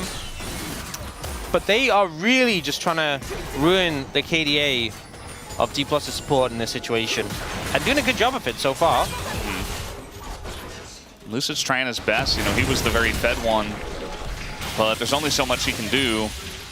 And, you know, part of the reason why T1 came back is also based off of his play in the bottom river from earlier. So I'm sure he wants to get redemption for himself as well. Not the item. Not the item. Yeah. Culling is going to come down, and this time Lucid looking for that kill on a Paze who is sprinting away. Just keep running. Oh, flash over the wall, disengage. Cone gets him away. Wait, did he get the auto off before? I mean, I guess it kind of looks like Lucid hit it. It looked like that, but I assume not. Yeah, it would not have been a good idea to do so if he did. Yeah, I'm not sure. It was hard to see in the moment when the like flash came in. But either way, manages to get away from the situation, so good escape for Paze. Helped out by the Ghost Blade. Let's see it. Yeah, that is a Pantheon auto. He autoed the blast cone. That's not the redemption he was looking for. There's no way. I just automatically defaulted to like there's no way that actually happened. There's no way that actually happened. It did. It did. I just wow. Well, that happened. Yeah. That's a tilter. Do you know how Doran said after his solo kill, it's like, thank God? I can't even imagine what Lucid said after that. You know, Yeah, he said funnily enough, we didn't get that on the comms. I think we should, yeah. Yeah. Wow. That, that's a tilter. Will Career learn this time? Nope. No, he won't. You know, I thought 6th time was the charm. You know what you said? Will he live? What is there to learn from this? Don't clear the ward. What You're do you gonna mean? die. Don't clear. Stand in the fountain? Yes. No, just let someone else do it. Okay, this time they're going in on a Paze, and that should be enough, but he's getting so much damage, and he's even living! He's alive! Okay, well, he's dead, but Lucid will go down eventually as well, but I mean, at least they get the kill, but man, honestly, how tilting can this get? At least they got him. At least, you know, if the goal was to kill Paze and nothing else, just purely to kill Paze, they were successful. Get Dragon? No. Win the fight? No. Win the game? No. Protect mid tower? No. None of these things, just purely to kill Paze, they were successful. If that's what we're measuring, then they achieved their goal. Not again. Okay, he's okay. But he does have the tidal wave. But unfortunately, the outcome of the series is measured more on their ability than on their ability to kill phase. This was pretty close to being the biggest tilter. A lot of peel from T1 coming in, and it was this spear though right at the end. And Doran killed Smash, by the way, at the top of this fight. Yeah, yeah. It's not looking good. It's not looking positive. 가능. He said he's disappointed. Pace man. died. Pace has let down the grandpa. That's gonna sting. Mr. Grandpa Goat. Yeah. Here on the team is very disappointed with you, Pace. Faker's definitely he's a big time joker. He loves to poke fun at pretty much everything. So yeah. Yeah. Wait, you don't think he was being serious with that comment? Yeah, no, I That don't he was think so. Smiling and laughing as he said. He's always having a good time. What do you think? Do you think on Deep? Do you think Showmaker's saying disappointed when Creator dies every time he gets triple ulted? Play safe, support. Play safe. Creator's like, okay. But this is the thing. Like he has put himself in this position now where. Okay, I mean, what? You have to get vision somehow. You know? Well, yeah, that's the thing. It's like you need your support to get vision, but the trade-off is he dies. Okay, then what are you supposed to do? Just never get any, never leave the base? I think he needs to move with Lucid and hope that it helps. It doesn't. Not gonna be easy. It doesn't. We've seen that. Lucid's been like 2 minutes away every time. Well, no wards for you. Look, or he could just die. I'm all for criticizing when supports aren't playing well. And I'm not saying, like, you know, Chris having a great game, but I do think there's limited options. when I'm disappointed. when you're getting tag teamed by Owner and FaZe just firing ults at you every 2 minutes. Yeah. Limited options available, you know? Yeah, I think he's feeling that. And unfortunately, that just means they really don't have any presence on the map. Like he was scared to clear that ward in his own jungle. You know what I would say? I'd be like, you know what? It's okay. When we go to game 4, you don't have to play an enchanter. Best of sevens. Best of 7 win. Given opportunity to career. Owner is kind of going 1v4. Thought that Keria would be following up. I think he got bubbled. So Keria wasn't quite there for the play. Keria is, he's breathing a sigh of relief. His heart is beating at like 200 BPM. He's like, oh my god, it wasn't me. It wasn't me for once. Yeah. And look how quickly the ults are ticking back, right? He doesn't have much time. Oh, trying to trap Doran in here as it is Lucid nearby.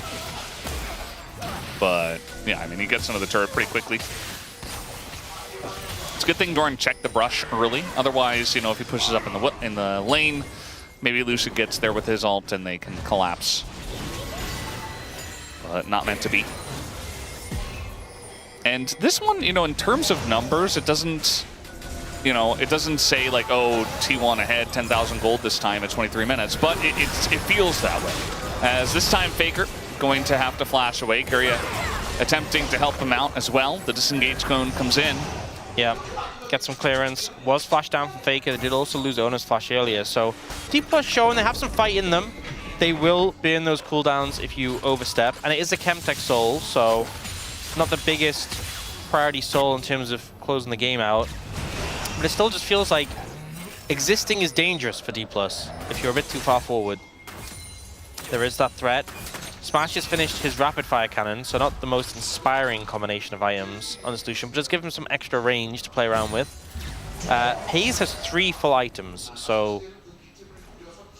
And a Caulfield's Warhammer. A little bit spooky. A little bit scary.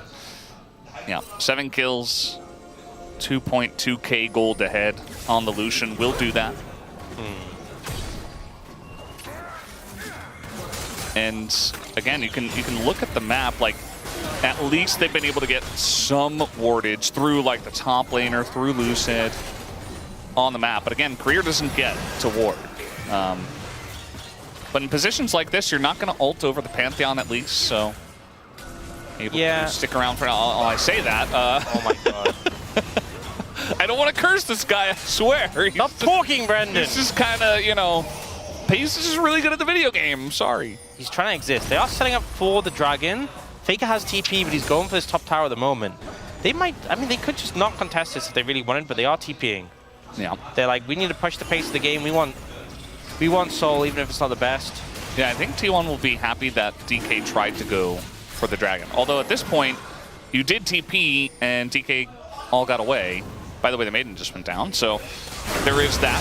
So now we got a fight coming in here. Owner's just going to go in on the career. I don't know if that was the best idea this time around, but it's okay. He gets low. The chains go down on the Lucid. Showmaker nearly dies to Doran, but he does get away. And now Faker trying to join on in. Lucid's still alive. And kind of a concave here for the side of D+Kia. Faker getting kited down. Oh, the arrow! The Pyro going to just go through the Galio, kind of hidden there. As he runs in a straight line, the bubble gonna catch Keria. Maybe the spear gets him. As Lucid is on the right side, and they're nearly able to take out a couple of those guys there on the side of DK. And really, it's just Pace. Oh no, the Nami! He's just walking forward, and nobody can deal with this guy. Oh no! Run! Nah, he's accepted his fate. And that's the end of career once again. What's one more death, you know? But at least DK, this is a much better fight compared to what we've seen so far. Yeah, they actually managed to navigate it and get the dragon. I think the target selection, not the best from T1 for once. A bit of a fumble. I know the Nami is squishy, but when you're going for those quick picks, fine. But here, Ona kind of dives in and they're just not able to blow up Nami. And also, it's not the highest value target. It was just split focus. Some damage onto Keria, he disengages, some damage onto Showmaker, disengages, some damage onto Smash. Everyone peeling back, and then they kind of didn't have gas left in the tank. Now, this arrow from Paze was great, and that's when D+ kind of realized, hey, we cannot just run into this Varus who's firing out these big arrows. Paze was feeling so confident here. Look at him walking up. He's like, okay, I'll go. And D+ did have to respect that. He is the main threat on this team. Yeah. That's one way to say it. Yeah, but I think the target selection was a little off. Also, Ona like flew in and Faker ulted down. It was just awkward. So T1 showing not the best coordination they've had this series, definitely not. But Paze still a force to be reckoned with. And honestly, okay, I'm gonna say something. If you subtract Korea's deaths from the kill score, they're even in kills. That's not the way it works, but I do see what you're going for. Yeah. And just you look at it that way, it's not so bad. Not the biggest steal in the world. As the exhaust is going to come down. Showmaker does go in. They're looking for the turn this time around, but again, Owner kind of alone has Faker at least to follow up. But they're all super low on health, and it's really just Paze as Lucid takes an immense amount of damage, but it doesn't matter. As the rest of DK very healthy here, looking for that kill on a Paze. He flashes the charm as Keria goes down, and the damage is just too immense. As Doran looking for the trade here on the Smash, who says, I'll just take the disengage cone. Career trying to tank the turret for him, and Smash takes the turret shot anyway. Maybe with Yorick coming over, yes, he will be saved. Honestly, slick getaway thanks to Career tanking the tower there, but Paze just on fire in these fights. Messy, I think, still the engage from T1. Coordination not quite there, but the Varus doing so much work. He's just going in. Paze is still here. I think Shu thought he backed, but he was backing under the turret. Stops the back, and Shu's dead. Yes, that did just happen. Kill number 12. We're not even done yet. We're not even done. Oh no. Oh no. Not like this. Smash doesn't have cleanse. Career, don't walk up. Not like you this. don't need to die again. You Yeah, don't need to die again. The Baron's still just here. doing so much damage to them. I think starting the Baron's a risky play. They have started Baron, I'm aware of this. As I'm saying this, I'm aware it's a risky play. Yeah, well... You can ult in if you really want to get in there. I think eventually he will, although he's going to trade on to Doran first, maybe try to spark a turn, but the turn is not coming in, and that Baron's getting pretty low. As now the Paranoia comes down, and Lucid never pulls the trigger, as now they are going to go in, but this time Owner shows some more restraint. Charm is down. Spirit Rush also is down. Keria looking at the front line. They're going to take it slow this time, and I think that's for the best. As eventually Lucid should go down. Not quite, though. Does walk it off. Has GA as well. Yeah, not actually so risky if you don't get contested on the Baron. So T1 hold strong, they save the paranoia till late to kind of zone them away, and Lucid just never dives in to contest the Baron. Here's that initial play. Got very scrappy here. We see how deep Ona ends up going, and the bot lane are able to disengage away.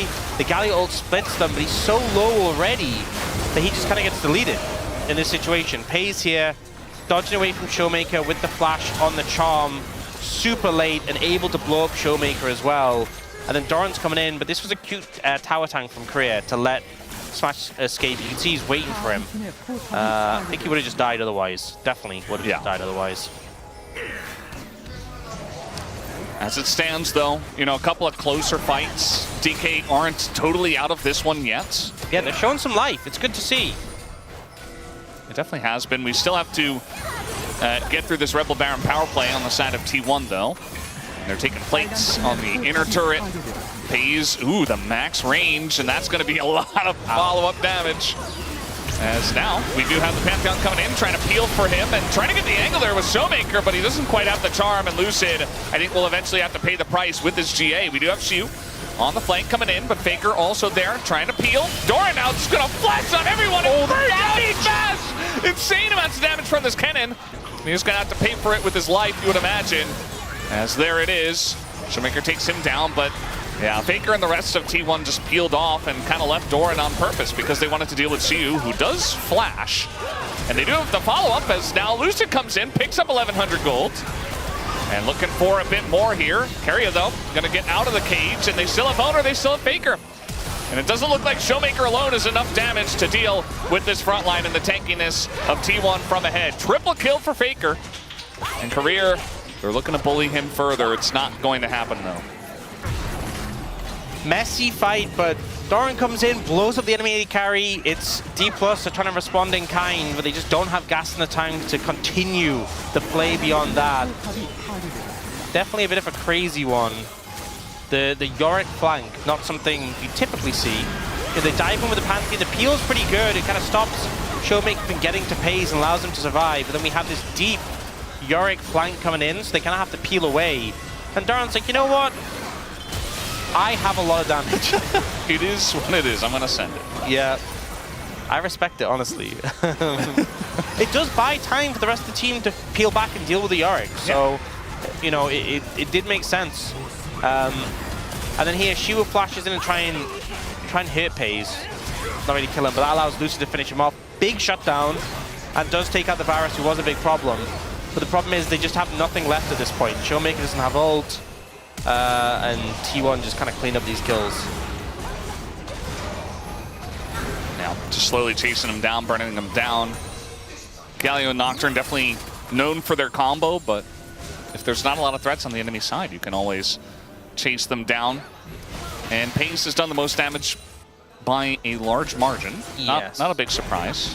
He now also has GA, so going to be very hard to deal with, I think, is safe to say. GA and Edge of Night.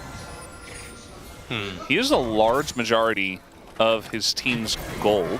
We did see, like, next up in terms of gold were 3 members of D+ Kia after Pays. He does have Flash again, which is good for him. So, not the easiest target to deal with. The thing is, he has like essentially double defensive, and he has both sums as soon as his barrier comes up, which is in a second. So, right now though, we have Chemtech Soul coming up. Again, not the highest value Soul ever in general, but also just with that comp, not crazy value, other than really on some of the frontliners. Baron is up soon though, and I have a feeling T1 will want to start it, because it's T1, but also just their way of pushing further into the base. They managed to get all of the towers outside of D+'s base, but breaking the base a bit more of a problem. Looks like Pays went back and picked up a Dirk. He definitely needs more items. Yes. Doesn't have enough yet. Running out of space. So next year, AD carries get 8 item slots, yes? I think so. I think they need more. 1 slot for an auto Infinity Edge when you finish your second AD carry quest? The thing is, I don't think that's what they need right now. I think it's unfair that top laners get to be level 20 and AD carries don't. So I think they should get the top laner quest as well as their own quest.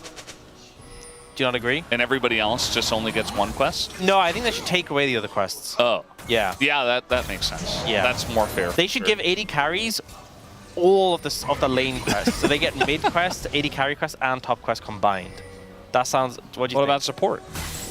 They don't care about that. Oh. Yeah, they are AD carries after all. You want to give them wards? Okay. They're not buying those anyway. They're not placing those anyway. Pays doesn't have any more room for wards anyway. Yeah. Somebody's got to face check eventually. Baron is coming up here in 5 seconds. Oh, you can give them the jungle quest just so they could steal jungle camps. They do that anyway. Yeah, exactly, but they can get more gold XP for it. And you know what? They would still complain about that roll being weak. Oh, Pace. Uh-oh. Yeah, he's taking a huge amount of damage from Smash, who is trying to change the tone of this game. Just cullings them down.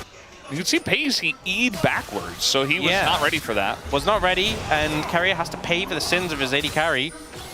Smash doing a lot of damage, I think is what we're establishing here. He is also an AD carry.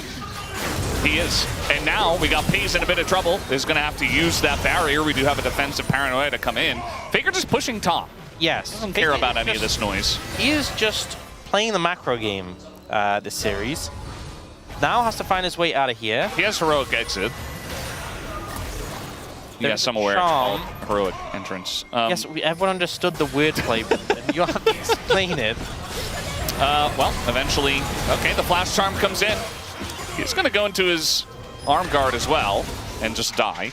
Yeah, I mean, it's because he has the rod already, so he's going to be able to get the full Zonyu, so yeah. So, there it is. Okay. Do you send Baron? Yes, you do. Yeah, I think this is the time. Varus coming from base. They might just be able to get this. TP's coming in. Oh, this is a great angle for Doran. Yeah, slicing Lucius already. Flash. Oh my lord.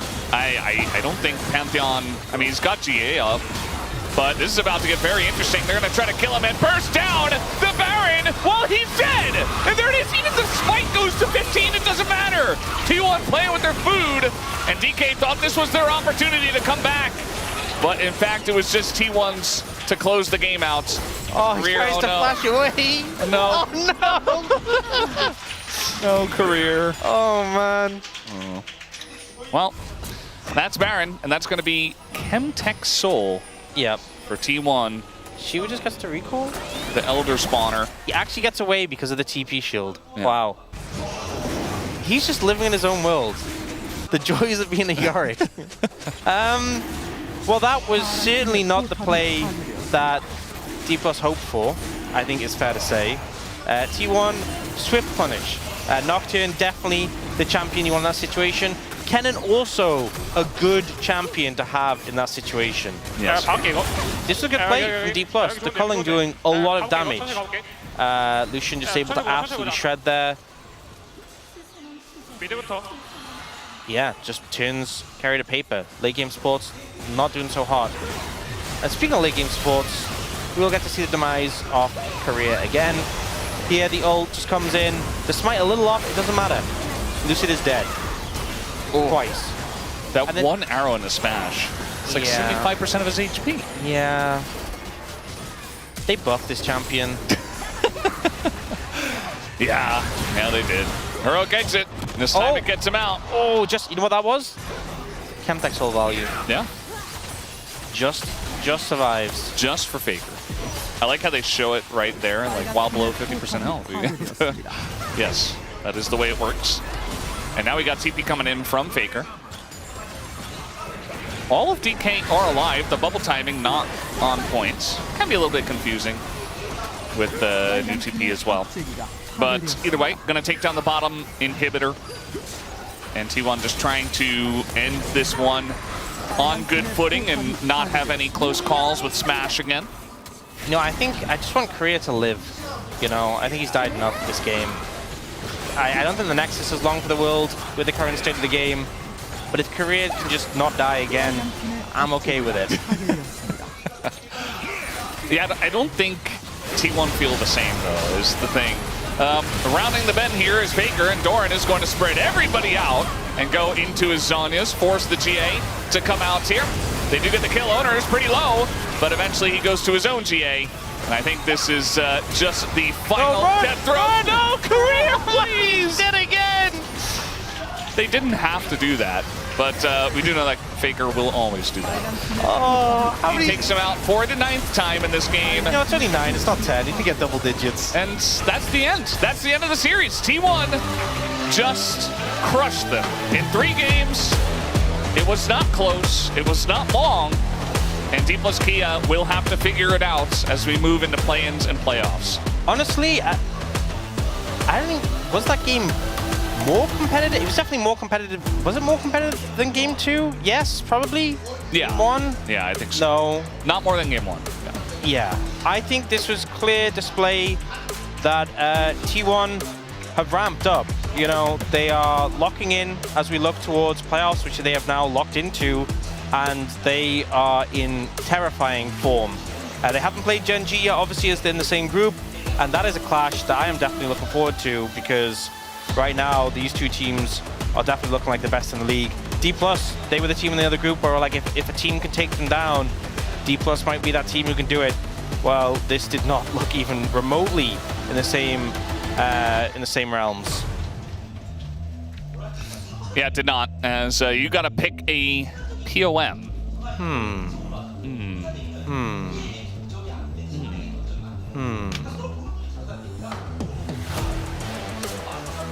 Who is my POM? I don't know. Who is your POM? Really putting you on the spot here. Yeah. I think, obviously, Pays is going to get votes. I think Pays was really good in game 3. Yeah, he had the Kai'Sa as well, but it wasn't all about him. Like, he played the Kai'Sa well, but required people to enable him. Game 1, he was just kind of playing Jhin, so wasn't super flashy. You know who I actually think it is? Faker? This one, I feel like it's not that obvious. Group Baron is going to hit 14 points, and the match tomorrow is going to decide which group ends up winning that match between Gen G and HLE. I need to process and use my brain. Ox is processing. It takes him a while, but he'll get there. This was kind of the beginning of the tilting. I mean, we did have some other tilting moments as well, but Pays dying just barely, but a huge fight to T1. They go for the Baron, and it ends up kind of being close here in this fight, but you know, there was never a moment where DK had a huge move back into a competitive state. They would like get these wins where they would pick off 1 or 2 guys, and then, you know, Pays would make a move like this and kind of shut it down, get a bunch more gold. And Smash had this moment where he was able to take out Keria, but then they were just kind of able to disengage and go back and get the flank here on this Baron. So definitely were some moments, but again, nothing that really broke the backs of T1, and they maintained control for the entirety of this game. As we'll listen in. As they're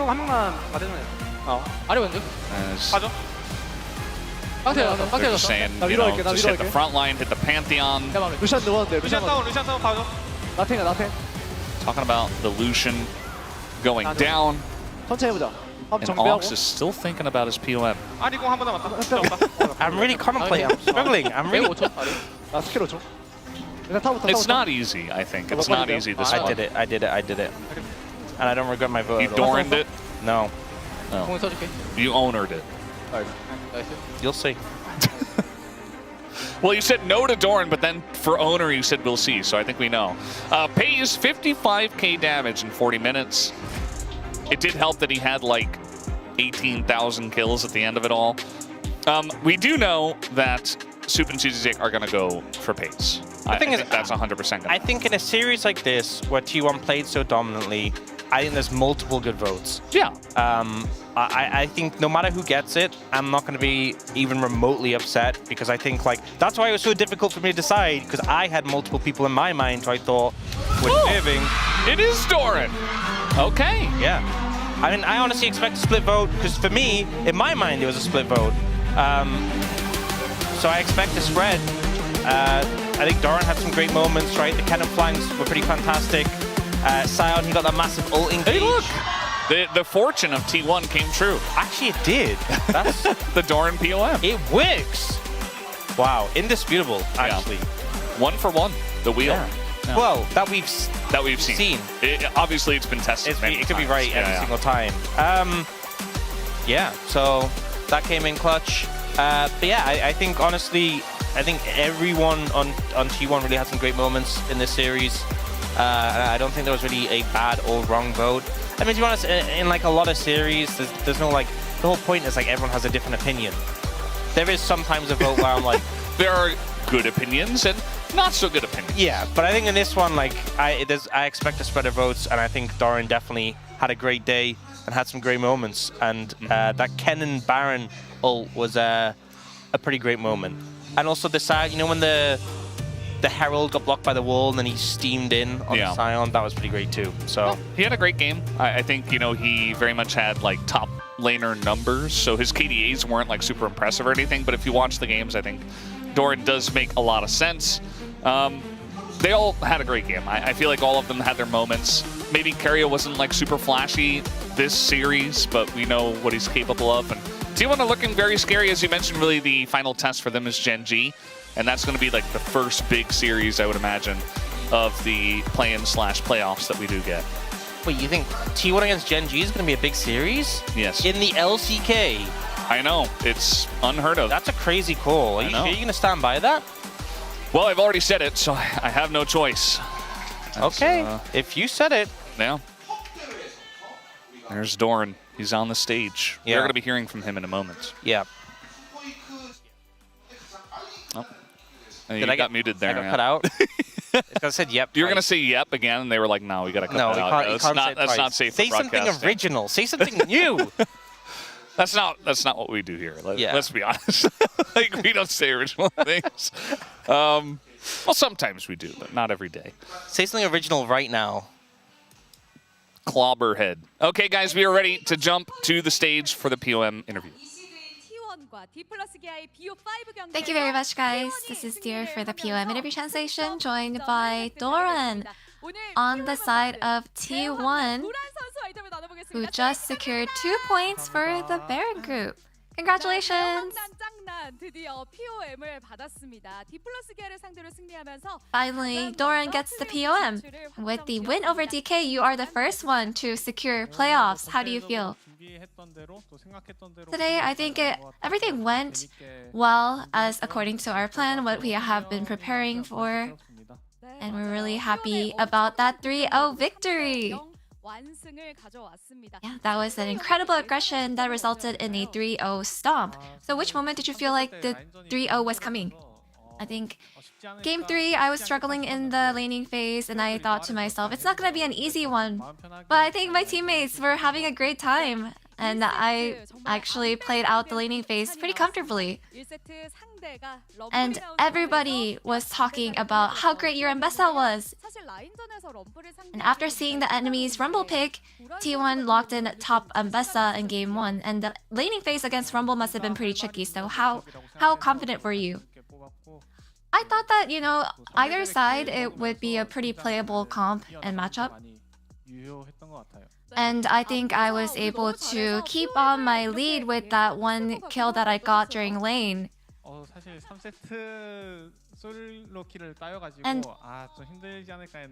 And what about Game 3? I got solo killed in Game 3, and I thought I was gonna have a hard time, but then I got one back. So, you know, I evened out, and it was pretty smooth sailing from then. And we have to look at that highlight in the last Baron teamfight. With your Kennen ult here, filling up the Tsijig low park. So how did you find this angle to engage?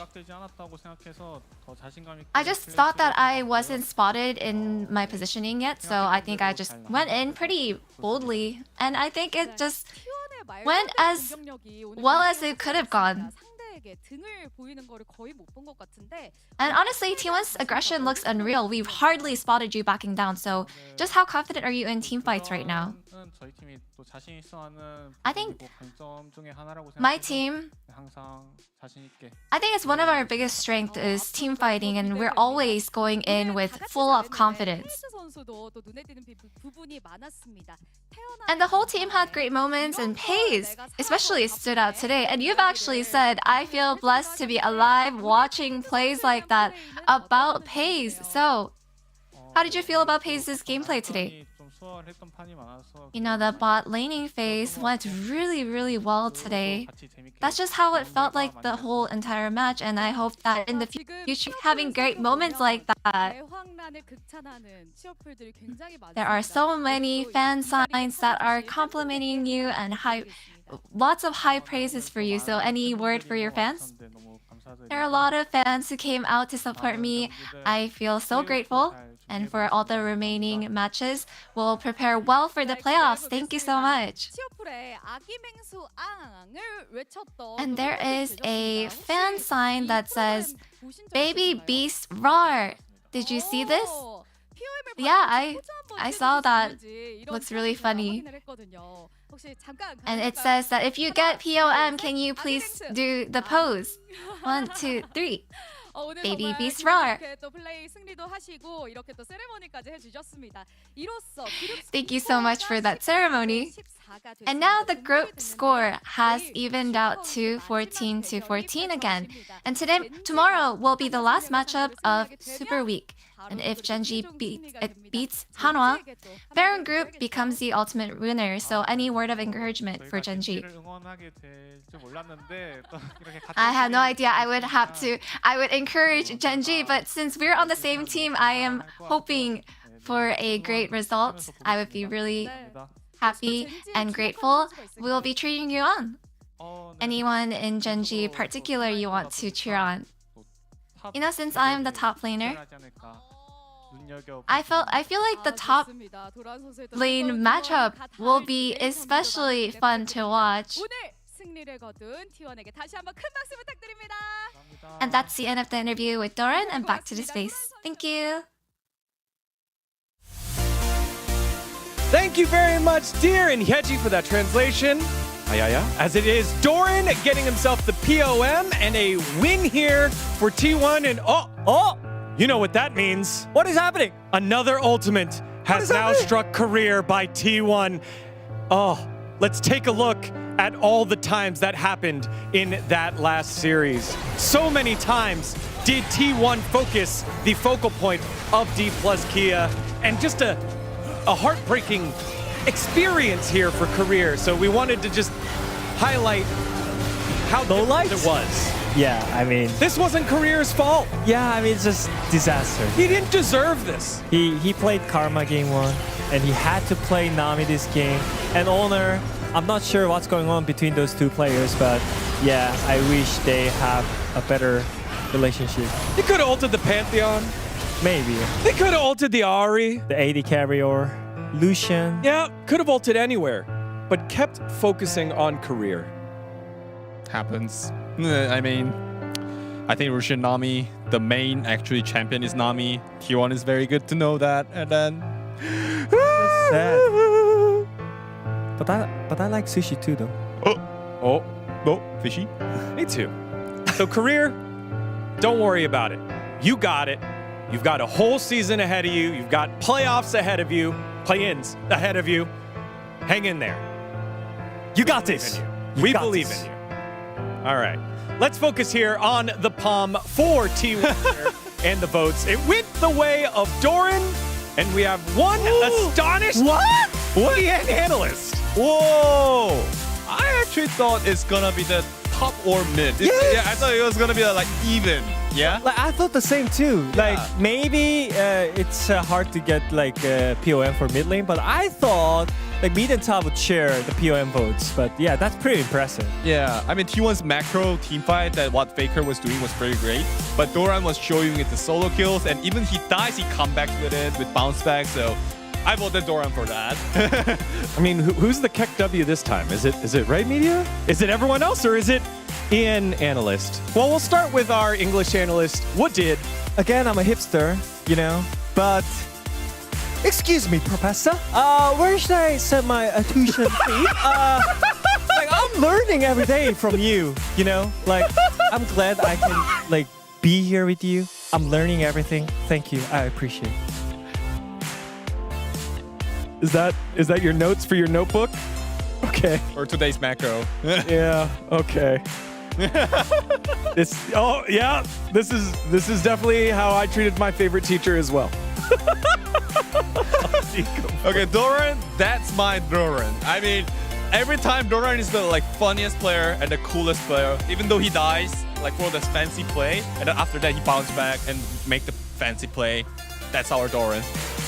Yeah, I agree. Like, I think after Road to MSI, like, he's been like performing insanely good, you know, like he's winning the lane, he's winning the late game, his team fights, like everything is just on point right now. Also, in the solo kill or the solo death in the top lane, everyone's experienced that. If you've ever played Kennen, you've experienced that. Yeah. And then to get the redemption back later on, that feels so good. He said it in the interview. Great job, Doran, on that solo kill and getting the vote from Umpty. Ox also going a little hipster, saying, I would hate to play Nami against you. I actually don't know. Is Ox supporter user or like... Yeah, he's support. That's why. He's support main, yeah. Yeah, I think that's why he was like speaking about that. And I mean, it's just a nightmare for the support player. Even you know? Nocturne and J4. J4 was like killing Karma and level 5 with not camping. Yeah. Very, very focused was the sights of the jungler there. And, they're on top of the body. You eat the sushi, you don't stand on the sushi. See what else we got here from our Korean side of Pomets. As it is a dice without a final face. That's Doran. Limitless. Limitless. He's got the slogan again. Yep. I used it once, by the way. Like, he's copying it. But I guess I like it. Yeah, I feel like Gogo just used it here. Yeah, I like it. They're limitless. Limitless. Oh, Do Bessa, Do Eon, Do Nan. So it's the combined name with the champion. Pretty cool, yeah. Kenny not Do. Oh, that's good. That's cool. Good job, Helios. We love a good Helios comment. Pony, human and Bessa. And Bessa, Bessa is human. I didn't understand. So I think what he means is that Doran is like Ambessa himself. I see. This is Doran IRL, right? All right, good. Okay, I was about to say, Pony is usually the one that we go to for the history lesson. So if we missed something in the Hit Series Arcane, maybe watched it. I can see the point as well, because like the ones when he played good on Road to MSI, it was also Ambessa that like. Ooh, that's right. He brought the play. Yeah, he brought T1 to like MSI, so like that's great. All right, well, Doran and the rest of T1 get themselves a 3-0 today in clean, successive fashion and look like they are in Worlds form.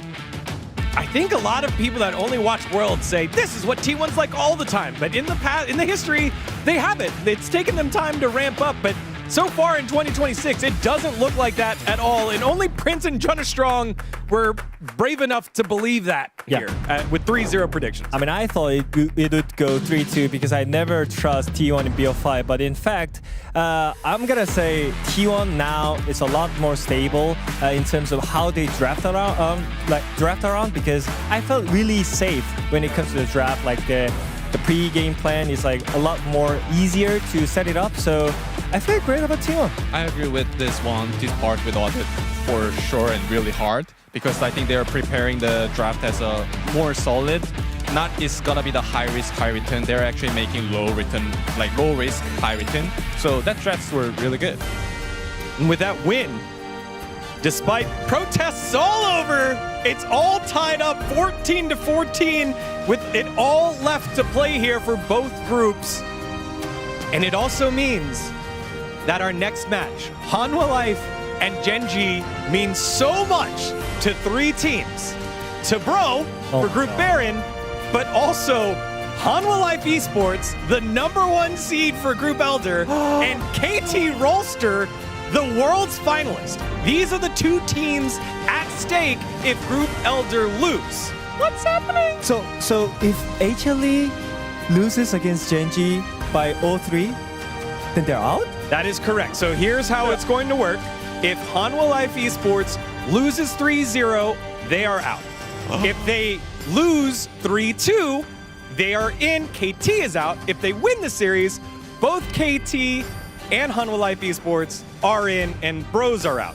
If it's 3-1, it's going to come down to a tiebreaker based off of average game time based off of wins. So that means they need to win their one game tomorrow by 34 minutes and 40-ish seconds. So that's going to be the thing. If they win the series, you don't got to worry about it. If they win 3-2, if they lose 3-2, they're safe, KT's out. If they lose 0-3, Hanwha Life Esports is out. So again, craziness on format and all that stuff, but it's got us here to a final day in Super Week where it's all to play for, and we'll get that specific time for you tomorrow. So you do not want to miss the final part here of Super Week and the group stages. Hanwha Life Esports against Gen G for all the marbles. On behalf of everyone here at the LCK, thank you so much for watching, and we'll see you tomorrow for the conclusion of the group stage. Bye-bye! Absolute cinema.